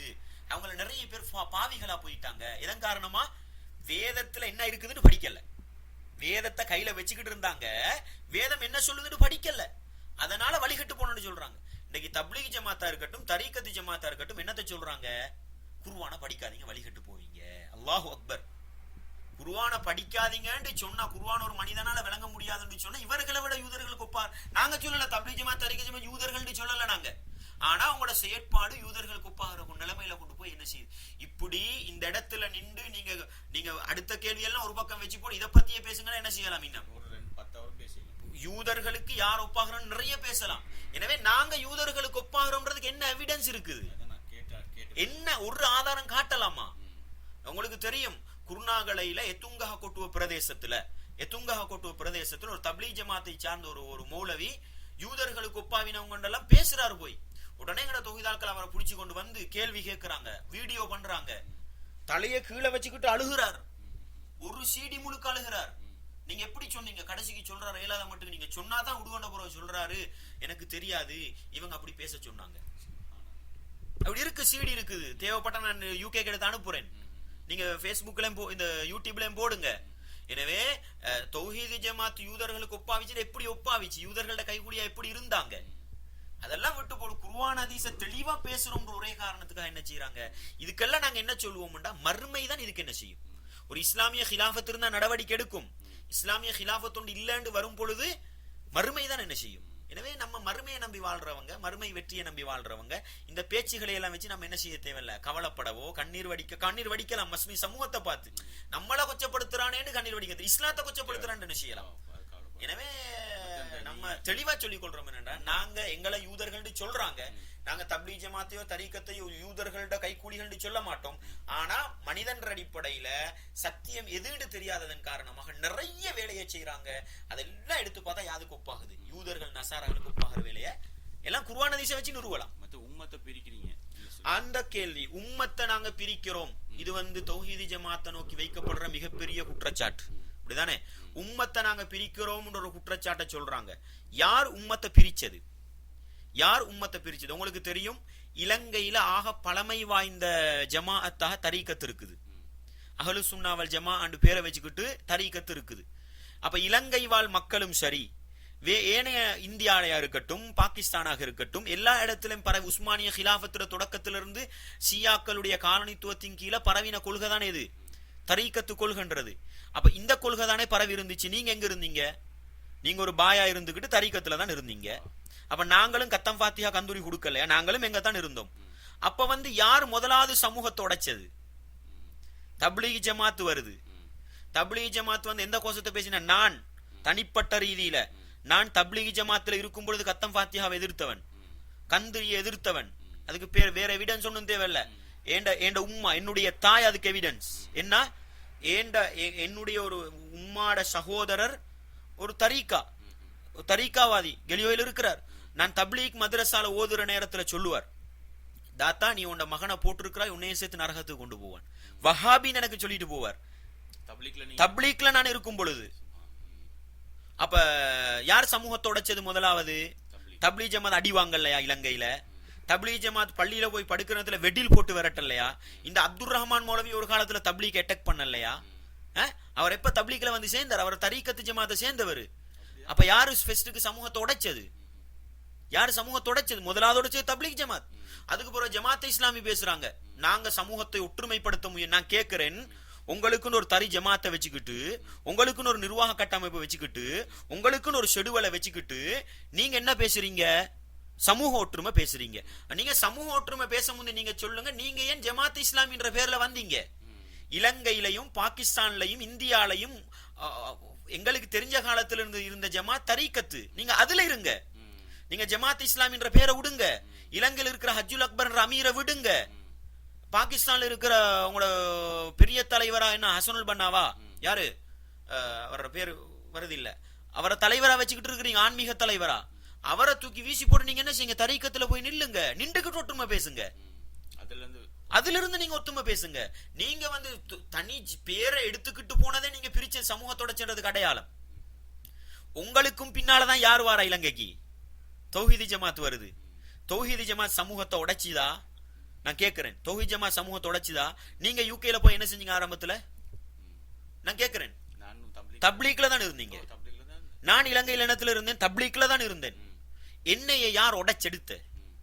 நான் போய் எந்த தப்லீக் ஜமாத் தௌஹீதி ஜமாத் நிறுவனத்துக்காவது அப்ளிகேஷன் கொடுத்து நானும் தௌஹீத் ஜமாத்துல ஒரு அங்கத்தவனாக நான் எங்கேயாவது போய் லெட்டர் கொடுத்துருக்கிறேனா? அல்லது நான் போய் அப்ளிகேஷன் பண்ணிருக்கிறேனா? அல்லது நான் எந்த அமீருக்காவது கையை பிடிச்சி பையத்து செஞ்சிருக்கேன் சமூகத்தை உடைக்கிறதுக்கு? இல்ல. நானும் தப்லீக் ஜமாத்துல தாலீம் வாசிக்க கூடியவனா இருந்தேன். நான் தப்லீக் ஜமாத் மஷூரால கலந்து கொள்ளக்கூடியவனா இருந்தேன். குர்ஆன் ஹதீஸை படிச்சு ஒரு சில சுன்னாக்களை ஒரு சில செஞ்சு கொண்டு ஒரு சில பிதுஅத்தை எதிர்க்கும் பொழுது அவங்களே என்னைய வெளியே போடுறாங்க. அவங்க தான் என்ன நீ வஹாபி தௌஹீத்வாதின்னு என்ன செய்யறாங்க. அப்ப நான் உடைஞ்சி வந்தேன்னா நீங்க என்னைய தூக்கி வீசினீங்களா? நீங்க உங்களை பத்தி யோசிங்களேன். நீங்க வந்து அந்த லெஸ்டர்ல இருக்கக்கூடிய பள்ளியில இருந்துகிட்டு எவ்வளவு காலம் போராடினீங்க? பிதுஅத்தை இல்லாமலாக்கி குர்ஆன் பள்ளியை நடத்தும்னு நீங்க போராடலையா? ஏலாத கட்டத்துல தானே நீங்க என்ன செஞ்சீங்க? அவங்க வந்து உங்களை ஒதுக்குறதுக்குள்ள வேலையெல்லாம் பள்ளியில இருந்து செஞ்சாங்களா இல்லையா? வெளியே போடுறதுக்குள்ள வேலையெல்லாம் அது அல்லாஹ்க்கு தெரியும். இவங்க மறுத்தாலும் அல்லாஹ்க்கு தெரியும். எனவே யாரு சமூகத்தை உடைக்கிறது? நாங்களா பிரிஞ்சு போனோமா? இல்ல நீங்க தௌஹீத்வாதிகள் சொல்ற எல்லார்ட்டையும் கேட்டு பாருங்க. அவங்க எந்த நிறுவனத்துக்காவது போய் அப்ளிகேஷன் கொடுத்து தௌஹீத் இல்லாத ஊர் விட்டு ஒதுக்கப்பட்டாங்களா? விரல ஆட்டினத்துக்காக அடிக்கப்பட்டு ஒதுக்கப்பட்டாங்களா? தொப்பி போடாம தொழுதத்துக்காக அடிக்கப்பட்டு ஒதுக்கப்பட்டாங்களா? இல்ல இவங்க ஜமாத்துல போய் சேர்ந்தாங்களா? எனவே தௌஹீது ஜமாஅத் சமூகத்தை பிரிக்குதுன்னு சொல்றது மிகப்பெரிய பொய். சமூகத்தை பிரிக்கல, நீங்க பிரிச்சு விட்டீங்க. நீங்க எங்களை வஹாபின் அடையாளப்படுத்தினீங்க. ஒரு காலத்துல தப்லீக்கு சொல்லப்பட்ட பேரு, ஒரு காலத்துல ஜமாத் இஸ்லாமிக்கு சொல்லப்பட்ட பேரு, இன்னைக்கு வஹாபின் எதுக்கு சொல்லப்படுது? தௌஹீது ஜமாத்துக்கு சொல்லப்படுது. எனவே ஒற்றுமை விரும்பிகள் சொன்னா நீங்க உங்களோட பேரு உங்களோட அமீரு எல்லாத்தையும் விட்டுட்டு போய் என்ன செய்யுங்க? ஒரு வகையில சொல்ல போனா இன்றைக்கும் தௌஹீது ஜமாத் என்ன ஜமாத்தாக இல்ல, ஒரு அமீர் இல்ல. கேக்குறாங்க எல்லாரும் கேக்குறேன், ஏன் உங்களுக்கு? நாங்க சொல்றோம், நாங்க ஜமாஅத் அல்ல. ஜமாஅத்துன்னு ஒரு அமீர் இருக்கணும், ஜமாஅத்துன்னு ஒரு நிர்வாக கட்டமைப்பு இருக்கணும், நிர்வாகம் தான் ஒரு கண்ட்ரோல் இருக்கணும். அது ஒன்றுமே தௌஹீத் ஜமாத்துக்கு இல்ல. அங்கால அவர் நாங்க பிஜே பின்பற்றோம்னு சொல்லுவாங்க. நாங்க பிஜே பின்பற்ற ஆட்கள் அல்ல. அவர் இந்தியால அவர் ஒரு கருத்தை சொல்லிக்கிட்டு தௌஹீத் ஜமாத்துன்னு சொல்றார். இன்னொரு பக்கத்துல இன்னும் சிலர் வந்து என்ன ஜாக்கு போன்றவங்க அவங்க தௌஹீதுன்னு சொல்லிக்கிட்டு இருக்காங்க. இன்னொரு பக்கத்துல தமுமுக தௌஹீதுன்னு சொல்லுது. இன்னொரு பக்கத்துல இலங்கை எடுத்துக்கொண்டு அன்சார் மௌலவி தௌஹீதுன்னு சொல்றார். அவங்க ஒவ்வொருத்தரும் குர்ஆன் ஹதீஸ் ஆய்வு பண்ணி நபிகளாருடைய காலத்துல சஹாபாக்களுடைய காலத்துல எப்படி அவங்க குர்ஆன் ஹதீஸை விளங்கி அமுல்படுத்தினாங்களோ அது போன்ற நிலைமையில் இருக்கிறாங்க. எனவே நீங்க எப்படி எங்களை ஜமாத்துன்னு சொல்லுவீங்க? நீங்களா எங்களை தௌஹீது ஜமாத்துன்னு அடையாளப்படுத்தி போட்டு எப்படி எங்களை ஜமாத்துன்னு? எனவே நாங்க இன்றைக்கும் ஜமாத் இல்ல. ஜமாத் இஸ்லாமிய பார்த்து நாங்க சொல்றோம், நீங்க குர்ஆன் ஹதீஸை பேசுங்க, நாங்க உங்களோட அங்கத்தவனா இருக்கிறோம். தப்லீக் ஜமாத்தை பார்த்து உங்களோட பள்ளியில நீங்க குர்ஆன் ஹதீஸை பேச இடந்தாங்க, நாங்க வந்து ஜமாத்துல போறோம். நாங்க குர்ஆன் ஹதீஸ்ல ஜமாத் செஞ்சு காட்டுறோம், தப்லீக் செஞ்சு காட்டுறோம். எனவே எங்களுக்கு வந்து நம்ம சமூகத்தை பிரியல்ல. பிரிஞ்சிருந்தா நம்ம வேற பேர் வச்சுக்கிட்டு நம்ம என்ன செஞ்சுக்கோம்? வேற தலைவர் எடுத்து ஒதுங்கி போயிரு, நம்ம போகல. நீங்க குர்ஆன் ஹதீஸ் நிலைப்பாட்டுக்கு வாங்க. இன்னைக்கு நாங்க லெஸ்டர் பள்ளியில வந்து என்ன செய்வோம்? முழு பேரும் ஒன்று சேருவோம். எங்களுக்கு அது பிரச்சனை அல்ல. எனவே நாங்க சமூகத்தை உடைக்கிறோம். யார் உடைத்தது சமூகத்தை? உடைத்தவர். அதுக்கு முன்னால போங்களேன். ஷாஃபி மதுஹபு ஹனஃபி மதுஹபுன்னு சண்டை பிடிக்கலையா நீங்க? அதுக்கு ஆதாரம் போட்டா சண்டை பிடிச்சி திண்டுக்கிட்டு செத்ததுக்கு அல்லாஹு அக்பர் தரீக்காக்கள் 12 தரீக்காக்களா பிரிஞ்சு ஷாதுலியா காதுரியான்னு சண்டை பிடிக்கலையா? ரிஃபாயியா தீஜானியான்னு சண்டை பிடிக்கலையா? யார பிரிவினைவாதின்னு சொல்றீங்க? நீங்க எல்லாரும் பிரிஞ்சு சண்டை பிடிச்சிட்டு வந்து குர்ஆன் ஹதீஸை தெளிவா சொல்லி மக்களை ஒன்றுபடுத்தோன்னு பார்த்தா அவன் என்ன செய்றீங்க? பிரிவினைவாதியா? எனவே நல்லா விளங்கிக்கோங்க. தௌஹீதி ஜமாத் ஊரை பிரிக்குதுன்னு சொன்னா நாங்க சொல்றோம் தௌஹீதி ஜமாத் ஊரை பிரிக்கல. குர்ஆன் ஹதீஸை தெளிவா எடுத்து சொன்னா நீங்க ஊரை பிரிச்சு ஒதுக்குறீங்க. அதனால ஒரு ஜமாத் என்ன செய்யுது? அல்லாஹ் போதுமானவன். இவங்களோட கருத்து என்னென்ன மௌலவி, மார்க்க ரீதியாக பிரிஞ்சதை விட இப்போ உதாரணத்துக்கு சொல்லுவோமே, நாங்க ஒரு கூரைக்கு கீழே இருக்கிறோம், 4 அமைப்பும் ஒன்றா இருக்கணும்னு ஆசை. எப்படி ஆசைன்னு சொன்னா, தவ்ஹீத்காரவங்க தவ்ஹீதை செய்யணும், ஜமாத் இஸ்லாம் செய்யணும், தப்லீக் அவங்க தப்லீக் செய்யணும், நாங்க எல்லாரும் ஒன்றா பின்னுக்கு நின்று தொல்லணும். இந்த கருத்துல தான் இவங்க இருக்கிறாங்க. ஆனா இவங்க உள்ளுக்கே பிரிஞ்சு கொண்டு இருக்கிறாங்க. ஒரு கூரைக்கு கீழே ஒன்றா பிரிஞ்சு இருக்கிறாங்க. இதுகள் எல்லாத்தையும் இல்லாமாக்கி ஒரு கூரைக்கு கீழே வாரத்துக்கு குர்ஆன் ஹதீஸுக்கு கீழே தான் நாங்க வரணும். ஆனா இத பேச வந்தா அவங்க சொல்ற நீங்க உங்களோட விஷயத்த செய்யுங்க, நாங்க எங்களோட விஷயத்த செய்யறோம். அப்ப இது கடைசியில என்ன நடக்குதுன்னா எந்த ஒரு ஒத்துமையும் வராது. சரி சரி சரி நான் சொல்றேன். என்னண்டல் இவங்க எல்லாரும் ஒற்றுமை கோஷம் போடுறாங்க, எங்கள்கிட்ட சொல்றாங்க நீங்க செய்யறதை செஞ்சுக்கிட்டு எங்களோட இருங்களேன். நான் சும்மா உங்களுக்கு ஒரு சிம்பிள் ஒன்று சொல்றேன். என்னன்னு சொன்னா, இலங்கையில ஜம்மியத்துல் உலமா என்ன செஞ்சிருக்குதுன்னு சொன்னா, வேற்றுமையில் ஒற்றுமை காணுவோம் அப்படின்னு பெரிய ஒரு போர்டு அடிச்சு எல்லா பள்ளிக்கும் கொடுத்துருக்காங்க. எல்லா பள்ளிக்கும் நீங்க லெஸ்டர் ஜமாத்துக்கிட்ட உங்களோட பெரிய பள்ளி ஜமாத்துக்கிட்ட சொல்லி அப்துல் ரஹ்மான் மௌலவிட்ட கேளுங்க, அவங்களோட ஊர் பள்ளியில போட்டிருக்கான அந்த போர்டை. வெலிகம பள்ளிகளை போட்டிருக்கான்னு கேளுங்க, அவங்களோட பாரி பள்ளியில போட்டிருக்கான்னு கேளுங்க அந்த போர்டை. இவங்கெல்லாம் ஜம்மியத்துல் உலமாவை கட்டுப்படுறவங்கடா என்ன செய்யணும்? அந்த போர்டை போடணும். அப்படித்தானே? போட்டிருக்கிறாங்களான்னு கேளுங்க. அதுல சொல்லிருக்கிறாங்களே, இலங்கையில் இருக்கக்கூடிய தரீக்கத்து தப்லீக் தௌஹீதி ஜமாத் எல்லாம் என்ன குர்ஆன் ஹதீஸுக்குள்ள இருக்கக்கூடிய ஒன்றுபட்ட ஜமாத்துண்டு. நான் கேட்கிறேன், உங்களோட பள்ளியில ஏன் தௌஹீத் ஜமாத் கிடந்தரப்படா? தப்லீக் ஜமாத் பள்ளியில ஏன் தௌஹீத் ஜமாத் கிடந்த? 3 நாள் போயிட்டு வந்தவனுக்கெல்லாம் நீங்க பயான் கொடுக்குறீங்க தானே? ஏன் தௌஹீத் ஜமாத்துல 7 வருஷம் மதுசலோதின்னு ஒரு மௌலவி பயான் கொடுக்கப்படா? இப்படிதானே? ஒன்றுபட விரும்புற நீங்க என்ன செய்யணும்? நீங்க 4 ஜமாத் இருக்குதா? தரீக்கத்து தப்லீக் ஜமாத் இஸ்லாமி தௌஹீத் 4 இருக்குதா? கிழமையில மாசத்துல 4 ஜும்மா இருக்குது. ஒரு ஜும்மா நீங்க உங்களோட முறைப்படி செய்யுங்க, இன்னொரு ஜும்மா நீங்க உங்களோட முறை, நாங்க எங்கட முறைப்படி செய்யறோம். அப்படி சொல்லுவீங்களா நீங்க? ரமதான் மாசத்துல தராவிஹ் தொழுவுறீங்க, என்ன நீங்க முன்னிரவையில் என்ன செய்யுங்க 23 தொழுவுங்க, நாங்க பின்னிரவையில் என்ன செய்யறோம் 11 தொழுவுறோம். அப்படியா? சேத்துலுக்கு இருந்து கால் கழுவேலுமா? சேத்துலுக்கு இருந்து கால் கழுவினா அது என்ன செய்யுமா? துப்புரவாகுமா? நாங்களும் சொல்றோம் ஒன்றுபடுவோம். நீங்க தப்லீக் ஜமாத்துல இருங்க, நீங்க ஜமாத் இஸ்லாமியில் இருங்க, நாங்க ஒன்றுபடுவோம். நாங்களும் சொல்றோம், நாங்க குர்ஆன் ஹதீஸின் அடிப்படையில மக்களை வழி நடாத்துறோம். நீங்க குர்ஆன் ஹதீஸின் அடிப்படையில மக்களுக்கு தொழுகையா கலைக்கிற வேலையை செய்யுங்க. ஜமாத் இஸ்லாமி குர்ஆன் ஹதீஸின் அடிப்படையில் என்ன செய்யுங்க? சமூக சேவையில ஈடுபடுங்க. ஒன்றுபடையிலுமா? இல்லதா?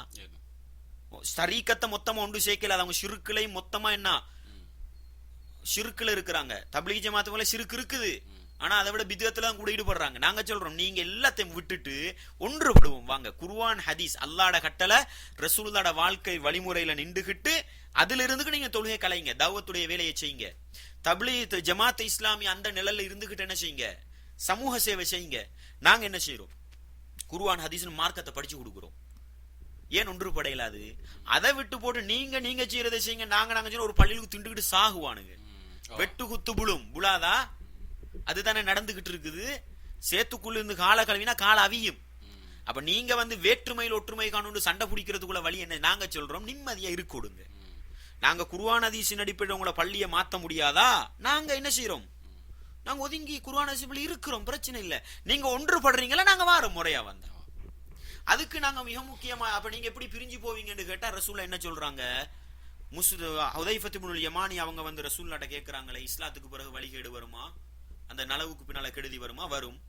அந்த கெடுதிக்கு பின்னால் நலவு வருமா? வரும். அதுல கலங்கள் இருக்கும். அதுக்கு ரசூலுல்லாஹ் என்ன சொன்னாங்க? எங்கட தோலை போத்திக்கிட்டு மார்க்கம் பேசுவாங்க, எங்கட நாவால மார்க்கம் பேசுவாங்க. அப்ப அவங்க என்ன சொல்றாங்க? அப்படிப்பட்ட காலம் வந்தா என்னத்தை செய்யணும்? நீ முஸ்லீம்களோட அமைப்பையும் முஸ்லீம்களோட என்ன தலைவரையும் பற்றி பிடிச்சு கொண்டுறாங்க. நான் கேட்கிறேன், இன்றைக்கு அப்படி ஒரு நிலைக்கு போனா நான் யார் பின்னுக்கு போறது?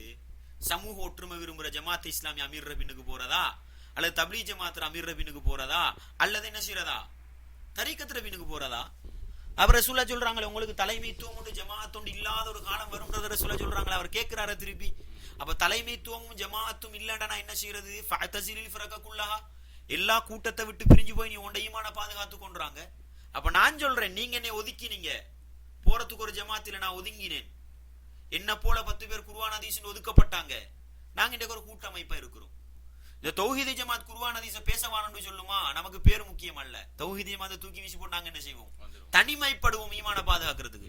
எனவே முஸ்லிம்களுக்கு ஒரு தலைமைத்துவம், ஒரு இஸ்லாமிய ஹிலாஃபத், ஒரு இஸ்லாமிய ஒரு கட்டமைப்புள்ள ஒரு சமூகம் இல்லாதவரை நீங்க ஜமியத்துல் உலமாக்கே கட்டுப்பட மாட்டீங்க அப்துல் ரஹ்மான் மௌலவி, நாங்க இப்படி உங்களோட பின்னுக்கு வாரது விளங்குதா உங்களுக்கு? எனவே இலங்கையில ஜமியத்துல் உலமா கட்டுப்படுறோம்ன்றாங்க.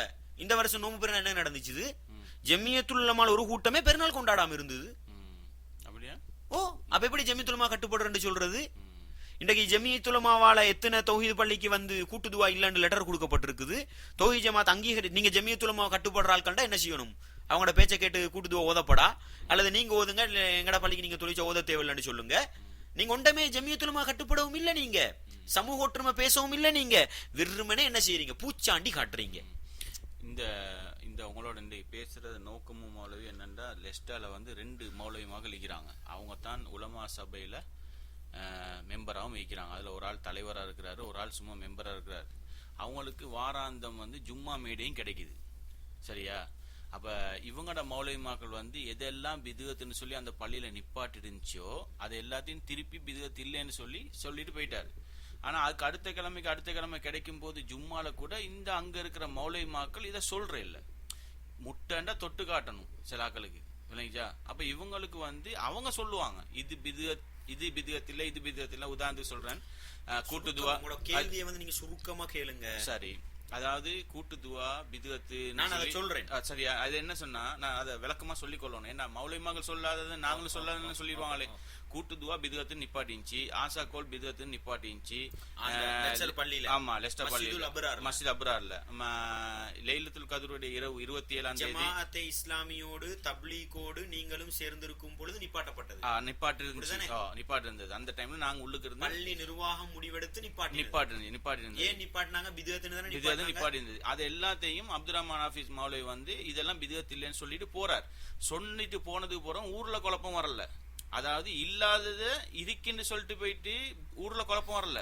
ஆனா அதுக்கு அடுத்த கிழமை வர ஜும்மால எங்கட இருக்கிற 2 மௌலவிமாக்கள் ஜும்மால சொல்றது இல்லைன்னு சொல்லி சொன்னா ஊர்ல குழப்பம் வருமா? எப்படி? அடி மார்க்கத்துல இல்லாததை இருக்குன்னு சொல்லி செஞ்சுட்டு போற அளவுக்கு தைரியமிக்கு அந்த மௌலவிமாக்களுக்கு. அப்ப ஊர்ல குழப்பம் வரல. ஆனா இந்த 2 மௌலவிமாக்களுக்கும் வாராந்த ஜும்மா கிடைக்கிற அந்த ஜும்மால சொல்லலாம், இதுதான் குர்ஆன், இதுதான் ஹதீஸ், இது பிதுஅத் சொல்லணும். ஆனா சொல்ல மாட்டாங்க. ஏண்டா ஊர்ல குழப்பம் வரும். இது குழப்பம் வருமா இல்ல மனசுல இவங்களுக்கு தைரியம் இல்லையா? ஒரு ஆள் இருக்கிறார் வந்து அவர் வந்து இஸ்புத்தாரின் அமைப்புல இருக்கிறாரு. எங்களுக்கு அவங்க என்னத்தை செய்யறாங்கன்றது நமக்கு நோக்கம் அல்ல, சத்தியத்தை சொல்லத்தான். இந்த உலமாக்கள் வந்து உண்மையிலே ஒரு காலத்துல இப்ப ஒரு வகையில பார்த்தா நாங்க தான் 3 வருஷத்துக்கு ஒரு மாத்திரண்டாங்க, அவங்க தான் மாத்தி இருக்கிறாங்க போல விளங்குது. அது அப்படியே எங்கட மேல போடுறாங்க. அப்ப தௌஹீத் ஜமாத் சேர்ந்து இருக்கும் பொழுது கூட்டுதுவாவின் குனூத்தை மசாவை நிப்பாட்டேலும் என்றால் ஏன் நிப்பாட்டினோம்? நாங்க விதத்தின்னு விளங்கி சமூகத்தை ஒற்றுமைப்படுத்துறதுல நிப்பாட்டினோம். அப்ப ஏன் நாங்க வெளியே போன போறோம் நீங்க அதை நிப்பாட்டணும்? அப்ப எங்களுக்காக நிப்பாட்டினீங்களா? அல்லாஹ்வுக்காக நிப்பாட்டலையா? இந்த கேள்விகளுக்கெல்லாம் அப்பால சென்று ஜமாஅத்தே இஸ்லாமி ஹிஸ்புத் தஹ்ரீரை பொறுத்த வகையில அவங்களுக்கு சமூக ஒற்றுமை நோக்கம். ஆனா அவங்களோட ஜமாஅத்தை வளர்க்கணும்ன்ற நோக்கத்துக்காகத்தான் இந்த கோஷத்தை பேசுறாங்களே அல்லாம அவங்க வந்து என்ன செய்யல. ஏண்டா இவங்க வந்து முசாயிது கோஷனோட வைக்கிறாங்க, அதே போல என்னென்னமோ கோஷெல்லாம் வைக்கிறாங்க. அதுல எல்லாம் போய் படிக்கிற மாணவர்களுக்கு என்ன சொல்லி கொடுக்குறாங்க? கூட்டுதுவா பிதுஅத்து, ரசூலுல்லாஹ் ஓதக்கூடாது, நீங்க இரவு தொழுகை வந்து 8 ரக்காத் 11 ரக்காத் தொழுவுங்க, எல்லாம் சொல்லி கொடுக்குறாங்க. அப்ப ஏன் மிம்பர் மேடையில பேசப்படாது? உங்களோட கிளாஸ்ல பேசுவீங்க, அல்லாஹ்வோட மார்க்கத்தை எடுத்து வைக்கிற மிம்பர்ல பேச மாட்டீங்க. கேட்டா என்ன சொல்லுவீங்க? இல்ல சொன்னா மக்கள் குழம்புவாங்க. மக்கள் குழம்புறது நோக்கமா? அல்லாஹ்வோட மார்க்கம் சீரழிகிறது நோக்கமா? உங்களுக்கு அல்லாஹ்வோட மார்க்கம் சீரழிகிறது என்ன அல்ல நோக்கம் அல்ல. சமூகம் என்ன செய்யணும்? நீ செய்யறது பிதத்தை செஞ்சுக்கிட்டு ஒத்துமையா இருக்கணும். நீ செய்யற ஷிர்க செஞ்சுக்கிட்டு இதுதானா ஒரு மனுஷனை நேசிக்கிற முறை? அல்லாஹ் என்ன சொல்றான்? ஒற்றுமைக்கு என்ன வரைவிலக்கணம் சொல்றான்?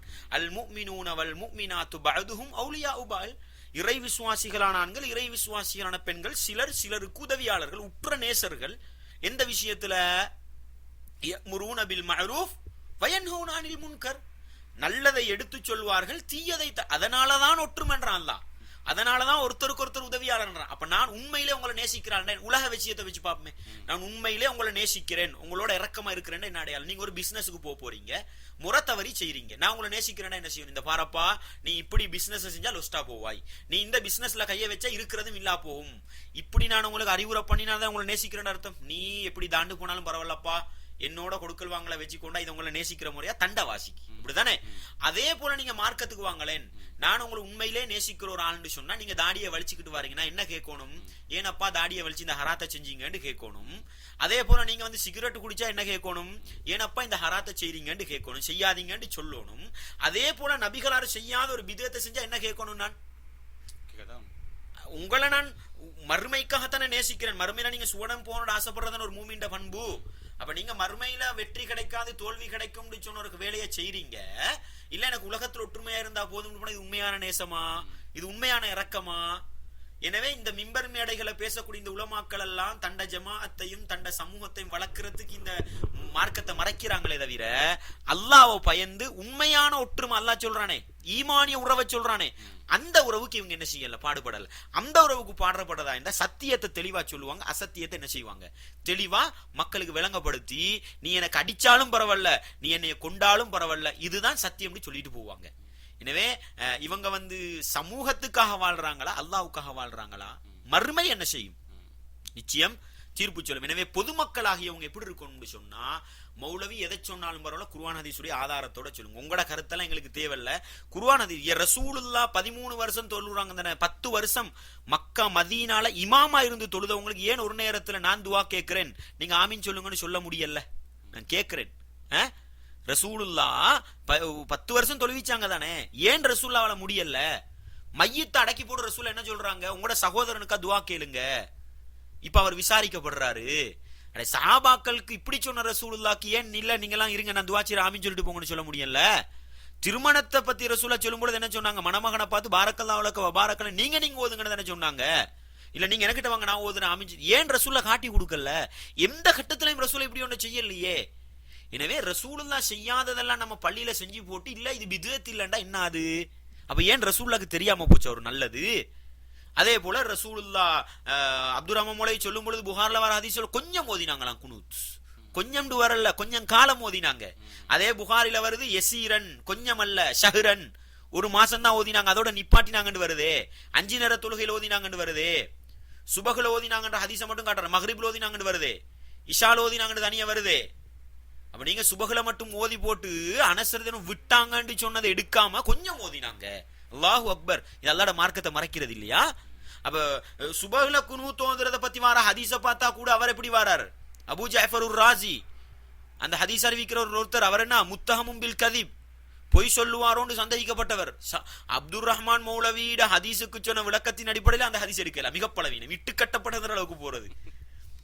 அப்ப சுபஹ்ல குனூத் ஓதுறீங்க இந்த ஹதீஸை வச்சு, ரசூலுல்லாஹ்வுக்கு தெரியாத நல்லது உங்களுக்கு கிடைச்சிச்சா? எனவே அல்லாஹ் பயந்து நீங்க என்ன செய்யுங்க, முடிவெடுங்க. நீங்க சமூகத்துக்காக வாழ தேவையில்ல. உலமாக்கள் சமூகத்துக்கும் சமூக அங்கீகாரத்துக்கும் மக்களை வெல்றதுக்கு நீங்க ரசூலுல்லாஹ் வென்றிருக்கணும். ரசூலுல்லாஹ் வந்து என்ன அல்லாஹ் மறுத்த கூட்டத்துக்காக வந்தாங்க? அல்லாஹ் ஏற்றுக்கொண்ட கூட்டத்துக்கு தான் வந்தாங்க. இப்ராஹிம் நபியுடைய மார்க்கத்தை தண்ட மார்க்கமா ஏற்ற சமூகத்துக்கு தான் வந்தாங்க, வேற யாருக்கும் வரல. கஅபத்துல்லாவை தவாஃபு செஞ்சுக்கிட்டு சஃபா மர்வா கடையில தொங்கோட்டம் ஓடிக்கிட்டு ஜம்சம் தண்ணியை பாதுகாத்துக்கிட்டு ஹஜ்ஜி செஞ்ச சமூகத்துக்கு தான் ரசூலுல்லாஹ் வந்தாங்க. நீங்க என்ன நினைக்கிறீங்க, காஃபிருக்கு வந்தாங்கன்னு, ஃபிரௌன மாதிரி சமூகத்துக்கு வந்தாங்கன்னு நினைச்சீங்களா? நாத்திகர்களுக்கு போல இல்ல, அல்லாஹ்வை ஏற்றுக்கொண்ட சமூகத்துக்கு வந்தாங்க. அவர்களுக்கு அனுப்பப்பட்ட இஸ்மாயில் அலைஹிஸ்ஸலாத்தின் மார்க்கத்தில் இருந்தாங்க. அவர்கள் காட்டி கொடுத்த ஹஜ்ஜின்ற வணக்கத்தை நோன்பு பிடிச்சாங்க, செய்யலையா? கஅபத்துல்லாஹ் அல்லாஹ்வோட ஆலயத்தை நிர்வகிக்கிறவங்களா தானே இருந்தாங்க. அவர் ரசூலுல்லாஹ் சமூகத்தை உடைக்கலையா? எதுக்கு உடைச்சாங்க? உடைக்கிறது நோக்கம் இல்லப்பா, எதுக்கு உடைக்கிறாங்கன்னு பாரு. எனவே சமூகம், நீங்க குர்ஆன் ஹதீஸ்ல உள்ளதை தெளிவா சொல்லும்போது 10 பேர் உங்களோட கோவிக்கிறானா, அல்லாஹ் உங்களோட கோவிப்பானா? எனவே நான் குர்ஆன் ஹதீஸ்ல உள்ளத ஆதாரத்தோட சொல்லி ஒருத்தன் என்னைய கொண்டுட்டு போனா வந்து நான் குற்றவாளியா? கொண்டவன் குற்றவாளி. எனவே இதை விளங்கினா என்ன, எதுல ஒன்றுபடுறதுன்றது என்ன செஞ்சுது? எனவே அல்லாஹ்வோட மார்க்கத்தை மறைச்சி குர்ஆன் ஹதீஸ்ல வந்ததை மறைச்சி சமூக ஒற்றுமை பேசுறாங்களா? இவங்க எல்லாத்துக்கும் அப்துர் ரஹ்மான் மௌலவி சொன்னார் தானே, மன் சுஇல அன் இல்மின் ஃபக்கத்தமஹு உல்ஜிம பில்ஜாமினார். மார்க்க விஷயம் அறிவு கேட்கப்பட்டு மறைச்சா நரக கடிவாளம் போடப்படும், நெருப்பு கடிவாளம் போடப்படும். அல்லாஹ் குர்ஆன்ல சொல்றானே, சஃபிப்பவர்கள் அல்லாஹ்வோட சாபம், சஃபிப்பவர்களுடைய சாபம் எல்லாம் கிடைக்கும் உண்டு, எல்லாம் கிடைக்கும். அல்லாஹ் போதுமானவன். மற்றது மௌலவி இப்படிதான், அதாவது இந்த சத்தியத்தை விளங்க விளங்கப்படுத்துனதுக்காண்டி நான் அவங்கள வந்து பப்ளிக்காக ஒரு மேடையில் கூப்பிடுறோம். எப்படி கூப்பிடுறோம்னு சொல்லி சொன்னால், நீங்கள் வந்து ஒரு பொதுவான ஒரு மேடைக்கு வாங்குவோம். இப்போ நான் வந்து அங்கே லெஸ்டரில் ஒரு இந்த ஃபிதாண்டு ஒரு அமைப்போடு தான் நான் இருக்கிறது. சரியா? அப்போ என்னால் முடிஞ்சதை வந்து தனியாக என்னால் என்ன இயலுமோ இவங்களுக்கு சத்தியத்தை விளங்கப்படுத்தக்கூடிய என்ன செய்ய இயலுமோ நான் செய்கிறதுக்கு தயாராக இருக்கிறேன். அதுக்கு ஒரு உண்டான ஒரு CD தான் 2 பார்ட் 1 பார்ட் 2 உங்களை வச்சு நான் பேசி அனுப்பினது. இப்போ அதுக்கு வந்த கமெண்ட்ஸை வச்சு தான் இந்த பதிலும் நான் தயாரித்து இந்த என்னுடைய அன்புள்ள சகோதரர்களுக்கு நான் இதை வெளிப்படுத்துறதுக்கும் தயாராகிறேன். இப்போ நான் அவங்களுக்கு கேட்டுக்கொள்கிறேன்னு சொல்லி சொன்னால், நீங்கள் விரும்பக்கூடிய எந்த மௌலவியாக இருந்தாலும் பரவாயில்ல, நீங்கள் கூப்பிடுங்க. அவங்கள ஒரு மேடைக்கும் எங்கட ஒரு மௌலவிய மேடைக்கும் கூப்பிட்டு ஒரு பொதுவான இடத்துல வச்சு அவர் குர்ஆன் ஹதீஸை பேசட்டும், எங்கட மௌலவி குர்ஆன் ஹதீஸை பேசட்டும், பேசி மக்களுக்கு தெளிவுபடுத்துறதுக்கு நாங்கள் பகிரங்கமாக அழைப்பு கொடுத்திருக்கிறோம். ஏற்கனவே அது நான் கொடுத்திருக்கிறேன்.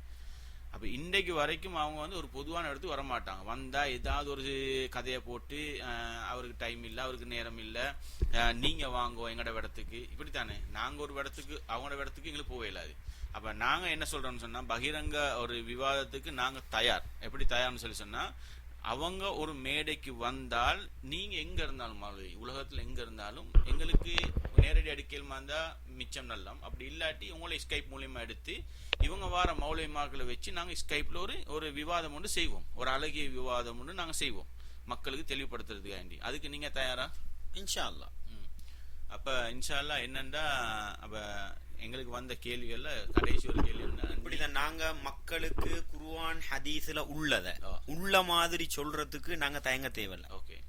எனவே நீங்க வந்து தனிப்பட்ட ரீதியில சொன்னாலும் நாங்க ஹெல்ப் பண்ணுவோம். நீங்க வந்து சமூகத்துக்கு முன்னால வந்து பேசுங்கனாலும் என்ன செய்வோம், ஹெல்ப் பண்ணுவோம். உலமாக்களுக்கு முன்னால வந்து பேசுங்கனாலும் நாங்க என்ன செய்வோம், அந்த ஹெல்ப்பை கட்டாயம் தருவோம். இப்படித்தான் சமூகம் வந்து எங்களை வந்து நாங்க ஏற்றுக்கொள்ள மாட்டோம்னு சொல்லும் பொழுது என்ன செய்ய தேவையில்லை. நம்ம அவ்வளவெல்லாம் நம்மளால முடியுமானதை நம்ம என்ன செய்வோம், இஸ்லாத்துக்கு செய்வோம். அல்லாஹ் அவன் மார்க்கத்தை என்ன செய்வார். மற்ற வந்து அதில் ஒரு கேள்வி வந்துச்சு என்னன்னா, ஒரு கமெண்ட்ஸ் அடிச்சிருந்தாங்க யூடியூப்ல ஏற்றினோம் தானே. அதாவது அப்துல் ரஹ்மான் ஹாஃபிஸ் வந்து பப்ளிக்ல சேலஞ்ச் பண்றாரு, நீங்க ஒரு ரூமுக்கு இருந்து கொண்டு பயன் செய்றீங்கன்னு சொல்லி ஒரு கமெண்ட்ஸ் ஒன்று இருந்துச்சு. அதுவும் என்னமோ ஜோன் ஸ்டுவர்ட்னு என்னமோ பிரவுன் ஸ்டுவர்ட்னு பேர்ல தான் அந்த கமெண்ட்ஸ் அடிச்சிருந்துச்சு. அதுக்கு ஒரு சின்ன விளக்கத்தையும் கொடுத்து நாங்க இன்ஷால்லா முடிச்சு. இப்படித்தான் நாங்க வந்து எந்த இடத்துல இருந்து மார்க்கத்தை பேசுறோம்ன்றது என்ன பிரச்சனை அல்ல. அப்துல் ரஹ்மான் மௌலவி வந்து லெஸ்டர் பள்ளியில அழைக்கப்பட்டு பித்அத்துண்டா என்னான்ற ஒரு தலைப்பு கொடுக்கப்பட்டு பேச வைக்கப்பட்டார். அதனால அவர் பேசிட்டு போனார். அதே அந்த லெஸ்டர் பள்ளி நிர்வாகம் அல்லாஹ் பயந்தவர்களா இருந்தா உங்களோட ஃபிதாட்டை வந்து சொல்லிருக்கணும், உங்களோட ஒரு மௌலவியை கொண்டாங்க, பித்அத் சம்பந்தப்பட்ட ஒரு விளக்கத்தை அவங்கள வச்சும் கொடுப்போம், மக்கள் சிந்திச்சு என்ன செய்யட்டும் முடிவெடுக்கட்டும் பேசியிருந்தா நாங்க ரூம்ல இருந்து பேசியிருக்க மாட்டோம். அடுத்தது நான் இப்ப தற்பொழுது நான் ஜப்பான்ல இருக்கிறேன். யூகேல பேசின தலைப்புக்கு நான் எங்கட ஊர் ஆட்களை கூப்பிட்டு இந்த ஜப்பான்ல உள்ள ஆட்களை கூப்பிட்டு பித்அத்துக்கு விளக்கம் கொடுக்க இயலாது. விளங்குதா? எனவே நான் அந்த சிடியில என்னத்த சொல்றேன், லெஸ்டர்ல இருக்கக்கூடிய சகோதரர்களே சகோதரிகளே, உங்களுக்காகவும் முழு முஸ்லிம் சமூகத்துக்காகவும் பேசுறேன்னு நான் ரெண்டும் தான் சொல்றேன். எனவே நான் பேசினது வந்து மிக முக்கியமான நோக்கம் உங்களுக்கு தான். எனவே உங்களுக்கு நீங்க எனக்கு விசா தந்து கூப்பிட்டு நான் வந்திருப்பேன், உங்களோட பள்ளியில வந்து பித்அத்தை பத்தி பேசி விளக்கம் கொடுத்திருப்பேன். நீங்க கூப்பிடல. எனவே எனக்கு வந்து அந்த ஃபிதா அமைப்பினர்ல அந்த லெஸ்டர்ல இருக்கக்கூடிய தௌஹீத் சகோதரர்களால் இந்த வேண்டுகோள் வைக்கப்படும், எனக்கு மறுக்க இயலாது. எனவே நான் குர்ஆன் ஹதீஸ் பித்அத்துனா என்னன்னு விளங்கப்படுத்தினேன். அது உங்களுக்கு பதிலா இருந்தா நான் செய்ய வழி இல்ல. எனவே நான் விளங்கப்படுத்தினேன். நான் எங்கிருந்து பேசுறேன்னு நீங்க யோசிக்கிறதா இருந்தா, ரசூலுல்லாஹ் எங்கிருந்து மார்க்கத்தை பேசினாங்க? ரசூலுல்லாஹ் பள்ளியில இருந்தா மார்க்கம் பேசினாங்க? ரசூலுல்லாஹ் பள்ளியில இருந்தா மார்க்கம் பேசினாங்க? இல்ல. ரசூலுல்லாஹ் பேசினாங்க சஃபா மலைக்கு மேல இருந்தா முதலாவது பிரச்சாரத்தை செய்யறாங்க. கடை தெருவெல்லாம் போய் என்ன செய்யறாங்க, பைத்தியக்காரன் சொல்லப்படுற அளவுக்கு ரோட் நடுவ பின்னால போய் மார்க்கத்தை சொன்னாங்க. அப்படிதானே? தாயிஃபுக்கு போறாங்க, பள்ளி தேடியா போனாங்க? அங்க இல்ல, அங்க இருக்கிற தலைவர்களை சந்திச்சு மார்க்கத்தை சொன்ன ரோட்ல தான் போனாங்க. போய் அடி வாங்கிட்டு வந்தாங்க. என்ன அல்லாஹு அக்பர். ரசூலுல்லாஹ்வோட வாழ்க்கையில மார்க்கத்தை பேசுறது இவ்வளவு முன்மாதிரி இருக்கும் பொழுது நம்ம ஒரு நல்ல நோக்கத்துல இப்படி எல்லாம் சத்தியத்துக்கு முரணா பேசிட்டு போறாங்க, சத்தியத்தை விளங்கணும் உங்களோட இறக்கத்துக்கு தானே பேசினோம். நம்ம படுக்கிற ரூம்ல இருந்து பேசினா என்ன இருக்குது, சாப்பாடு குசினில இருந்து பேசினா நம்மளோட லேப்டாப் எங்க இருக்குதோ, நம்மளோட கம்ப்யூட்டர் எங்க இருக்குதோ, நம்மளோட வீடியோ எங்க இருக்குதோ அங்க இருந்து பேசுவோம் நம்ம. எனவே பேசுற இடம் பிரச்சனை அல்ல, பேசுற செய்தி இருக்குதா, நல்லா இருக்குதா, அல்லாஹ் பயந்து என்ன செய்யுங்க, முடிவெடுங்க. அல்லாஹ் போதுமானவன். நம்ம சமூகத்தோடு உள்ள இரக்கத்துக்கும் சமூகத்தோடு உள்ள ஒரு ஒரு பாசத்துக்கும் தான் நம்ம என்ன செஞ்சோம். நம்ம தப்லீக் ஜமாத் நீங்க எப்படி போனாலும் பரவாயில்ல, ஜமாத் எப்படி போனாலும்ன்றதுக்காக நம்ம உடல்ல நம்மட நேரத்தை ஒதுக்கி அவர் பேசினதை முழு சீடியை நான் கேட்டு எத்தனை அவர் போயிருக்குன்னு பாருங்க. நீங்க அந்த ஒதுக்கி இருக்க மாட்டீங்க. அப்துரஹ்மா மௌலவிட கிட்டத்தட்ட 1.5 hour 2 hour சீடியை நான் முழுக்க கேட்கிறேன். கேட்டு போட்டு நான் சும்மா கேட்கவும் இல்லை, ஒவ்வொரு பாயிண்ட்ஸையும் எழுதி எழுதி எழுதி அப்படியே எடுத்து நான் அதுக்கு போற என்ன அதுக்குள்ள ஆதாரங்களை எல்லாம் தேடி எடுத்து அதுக்கு போற நான் என்ன செய்யறேன் 3 hour தேவையா எனக்கு? ஏன் இதை செஞ்சேன்? நான் மக்கள் தெளிவு கிடைக்கணும். நீங்க சத்தியத்தை கொஞ்சம் கண் திறந்து பாருங்க. அதுவும் நான் சும்மா சொல்லும் இல்லை, புகார்ல வர ஹதீஸ் எல்லாம் சொல்லித்தான் நான் சொல்றேன். எனவே இப்படி சொன்னதுக்கு போறோம் நீங்க படுக்கை அறையிலிருந்து பேசினா என்ன இருக்குது, என்ன பள்ளி முகட்டுக்கு மேல இருந்து பேசினா என்ன இருக்குது? அல்லாஹ்வுடைய மார்க்கம் எங்கிருந்து பேசப்பட்டாலும் பரவாயில்ல. மன் யுரிதில்லாஹு பிஹி கைரன் யுஃபக்கிஹு ஃபித்தீன். அல்லாஹ் யாருக்கு நலவன் ஆடுறானோ அவனுக்கு மார்க்கத்துல விளக்கத்தை கொடுப்பான்ற அடிப்படையில எந்த இடத்திலிருந்து விளக்கம் வந்தாலும் பரவாயில்ல, அதை என்ன செஞ்சுக்கோங்க, எடுத்துக்கோங்கன்றதுதான் தாழ்மையான வேண்டும். ஜஸாக்கல்லா. உங்களோட நேரத்துக்கு மற்றது உங்களோட நேரம் நீங்க மிச்சம் கொடுத்து இதுக்கு தியாகம் செஞ்சுக்கிறீங்க. அதுக்கு மகத்தான கூலி உங்களுக்கு அல்லாஹ் தரணும்ன்ற துஆ. அடுத்தது நான் அந்த சீடியில கூட கடைசிக்கு நான் சொல்றேன், அந்த அவர் கேள்விக்கு பதில் சொன்னதுல அரைவாசி அப்படியே மிஞ்சி இருக்குது. ஏன்னா மக்கள் பார்க்கவும் வேணும் கேட்கவும் வேணும். நான் 3-5 அவருக்கு பேசிட்டு போனா அவங்க கேட்க மாட்டாங்க. அதனால நான் அதை கூட சுருக்கித்தான் நான் என்ன செஞ்சிருக்கிறேன்.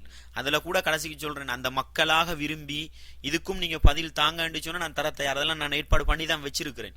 ஆனாலும் மக்கள் பார்க்க முடியுமா இருக்கணுமே, பார்க்க முடியுமா இருக்கணும். அதனால நம்ம மக்களோட மனசையும் பார்த்து தான் நம்ம என்ன செய்யறோம் இதை. எனவே அல்லாஹ்வை பயந்து முடிவெடுங்க. நமக்கு அடுத்தது நீங்க கொண்ட விலங்க லெஸ்டர் உள்ள மக்களுக்கு என்னைய தெரியாவும் தெரியாது, அப்படிதானே? எனக்கு அவங்க தோழமையும் இல்லை. உண்மையில நான் அவங்களுக்கு சத்தியத்தை சொல்ல வேண்டிய அவசியம் இல்லை. அதனால குற்றம் பிடிக்கும், ஏன்னா நீ லெஸ்டருக்கு போய் மார்க்கத்தை பேசுறேன் கேட்க மாட்டேன். ஆனால் நான் அங்குள்ள மக்கள் அல்லாஹ்வை பயந்து மார்க்கத்தை விளங்கி கொள்ளணும், கண்மூடித்தனமா பின்பற்ற கூடாதுன்றதுக்காக நம்ம என்ன செஞ்சோம். அந்த கண்மூடித்தனமா நம்மளோட வார்த்தை வந்தனால அந்த கண்மூடிக்கு ஒரு சின்ன விளக்கம் ஒன்று கொடுக்குறீங்களா? அதை நாங்க அவருக்கு சொல்றோம், கண்மூடித்தனமா பின்பற்றேன்னு சொல்லி சொன்னா, நீங்க ஒரு இமாம் சொல்லிட்டாருண்டா அதை நீங்க விசாரிக்காம ஆய்வு செய்யாம ஸ்ட்ரெயிட்டவே நீங்க ஃபாலோ பண்றது தான் நாங்க விளங்கிக்கிற கண்மூடித்தனமா. ஆனா அப்துரஹ்மான் ஹாஃபிஸ் மௌலவி அப்படி சொல்றாருன்னா அது கண்மூடித்தனம், தக்லீதுன்னு சொல்றதுக்கு கண்மூடித்தனம் இல்லைன்னு சொல்லி சொல்றாரு. அதுக்கு சின்ன ஒரு இடத்துல அது என்னன்னு சொன்னா, நாங்க 2 சொல் இருக்குது. இத்திபா என்ற ஒரு சொல் ஒன்று இருக்குது, தக்லீத் என்ற ஒரு சொல் ஒன்று இருக்குது. அந்த இத்திபா என்று சொல்றது சாதாரணமா இந்த டிக்ஷனரி அர்த்தத்துல பார்த்தா நம்ம சொல்றது வராது. நம்ம நடைமுறையில இருக்கக்கூடிய கிதாபுகள்ல இத்திபாண்டா எதுக்கு பாவிச்சாங்க, தக்லீதுண்டா எதுக்கு பாவிச்சாங்க என்ற அந்த அடிப்படையில நாங்க பார்ப்போம்னு சொன்னா, இத்திபா என்று சொல்றத குர்ஆன் ஹதீஸுக்கு பின்னால போனா அதுக்கு இத்திபான்ற ஒரு வார்த்தையை பாவிப்பாங்க. தக்லீதுன்னு சொல்லி நம்ம அந்த டிக்ஷனரி அர்த்தம் பார்த்தா அந்த மாலை போடுறது இருக்கு தானே, மாலை போடுறது, கழுத்துல மாலையை போட்டு அடையாளப்படுத்தினா அது தக்லீத். அப்ப மாலையை போட்டு அது பின்னுக்கால் அப்படியே போகும், பெல்ட்டை போட்டுட்டு அது பின்னுக்கால் அப்படியே போகும். அப்ப நம்ம ஒரு மதுஹபை எடுத்து ஒருத்தர கழுத்துல மாட்டிடுறோம், மாலையா போட்டுடுறோம். நீ இந்த பெல்லை கட்டிக்கிட்டு இந்த மாலையை கட்டிக்கிட்டு நீ சுத்து. அப்ப அந்த பெல்லு எங்க போனாலும் என்ன தாடினாலும் என்னத்தை செஞ்சாலும் அவர் பின்னுக்கு தான் போவார். அந்த அர்த்தத்துல தக்லீதுன்றது பாவிக்கப்படுது. அப்ப நாங்க ஃபிக்ஹ் கிதாபுகள், இவங்க ஃபிக்ஹ் தானே தக்லீதுன்னு பேசுறாங்க, அந்த கிதாபுகள் எடுத்து நோக்கினாலே தக்லீதுன்றதுக்கு என்ன செய்யறாங்க, இப்படி ஒரு அர்த்தம் கொடுக்குறாங்க. இமாம் எதை சொல்றாரோ அதை அப்படியே நாங்க என்ன செய்யணும், எடுத்து நடக்கணும். ஒரு பொதுமகனாக இருக்கும் வரையில அவர் இமாம் சொல்றதை கேட்டு நடப்பார். நாங்க சொல்றோம் எப்படி போகணும்னு சொன்னா, அவர் கண்ணை மூடிக்கொண்டு போகக்கூடாது, கண்ணை மூடிக்கொண்டு போகணும், கண்ணை திறந்து கொண்டு போகணும். அந்த இமாம் சொல்றத நாங்க சொல்லல, நீங்க உலமாக்களோட பேச்சை கேட்க வேணும், அறிஞர்களோட பேச்சை கேட்க வேணும், கேளுங்க. ஆனா அப்துல் ரஹ்மான் மௌலவி சொல்லிட்டாருன்றதுக்காக என்ன செய்யாதீங்க, அது தக்லீதா போயிடும். அந்த அப்துல் ரஹ்மான் மௌலவி குர்ஆன் ஹதீஸுடைய ஆதாரத்தோடு சொன்னா நீங்க அப்துல் ரஹ்மான் மௌலவியை பின்பற்றல, தக்லீது செய்யல. நீங்க இத்திபா பண்றீங்க, குர்ஆன் ஹதீஸை நீங்க பின்பற்றீங்க.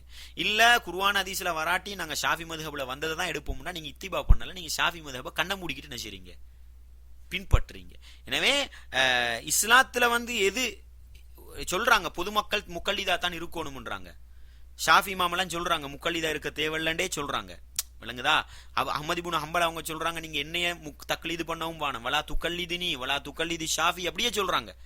நீங்க அவங்கெல்லாம் எங்கிருந்து எடுத்தாங்களோ அதை எடுங்க, எங்கிருந்து எடுத்தாங்களோ அதை எடுக்கிறது இத்திபா, பின்பற்றுதல், குர்ஆன் ஹதீஸை பின்னோக்கி போறல். தக்லீதுன்றது நீங்க எதை சொன்னாலும் நாங்க என்ன செய்வோம், ஆமா சாமி போடுன்னு போறது. ஒரு முஸ்லிம் இப்படி போகக்கூடாது. ஒரு முஸ்லிம் எப்படி போகணும்?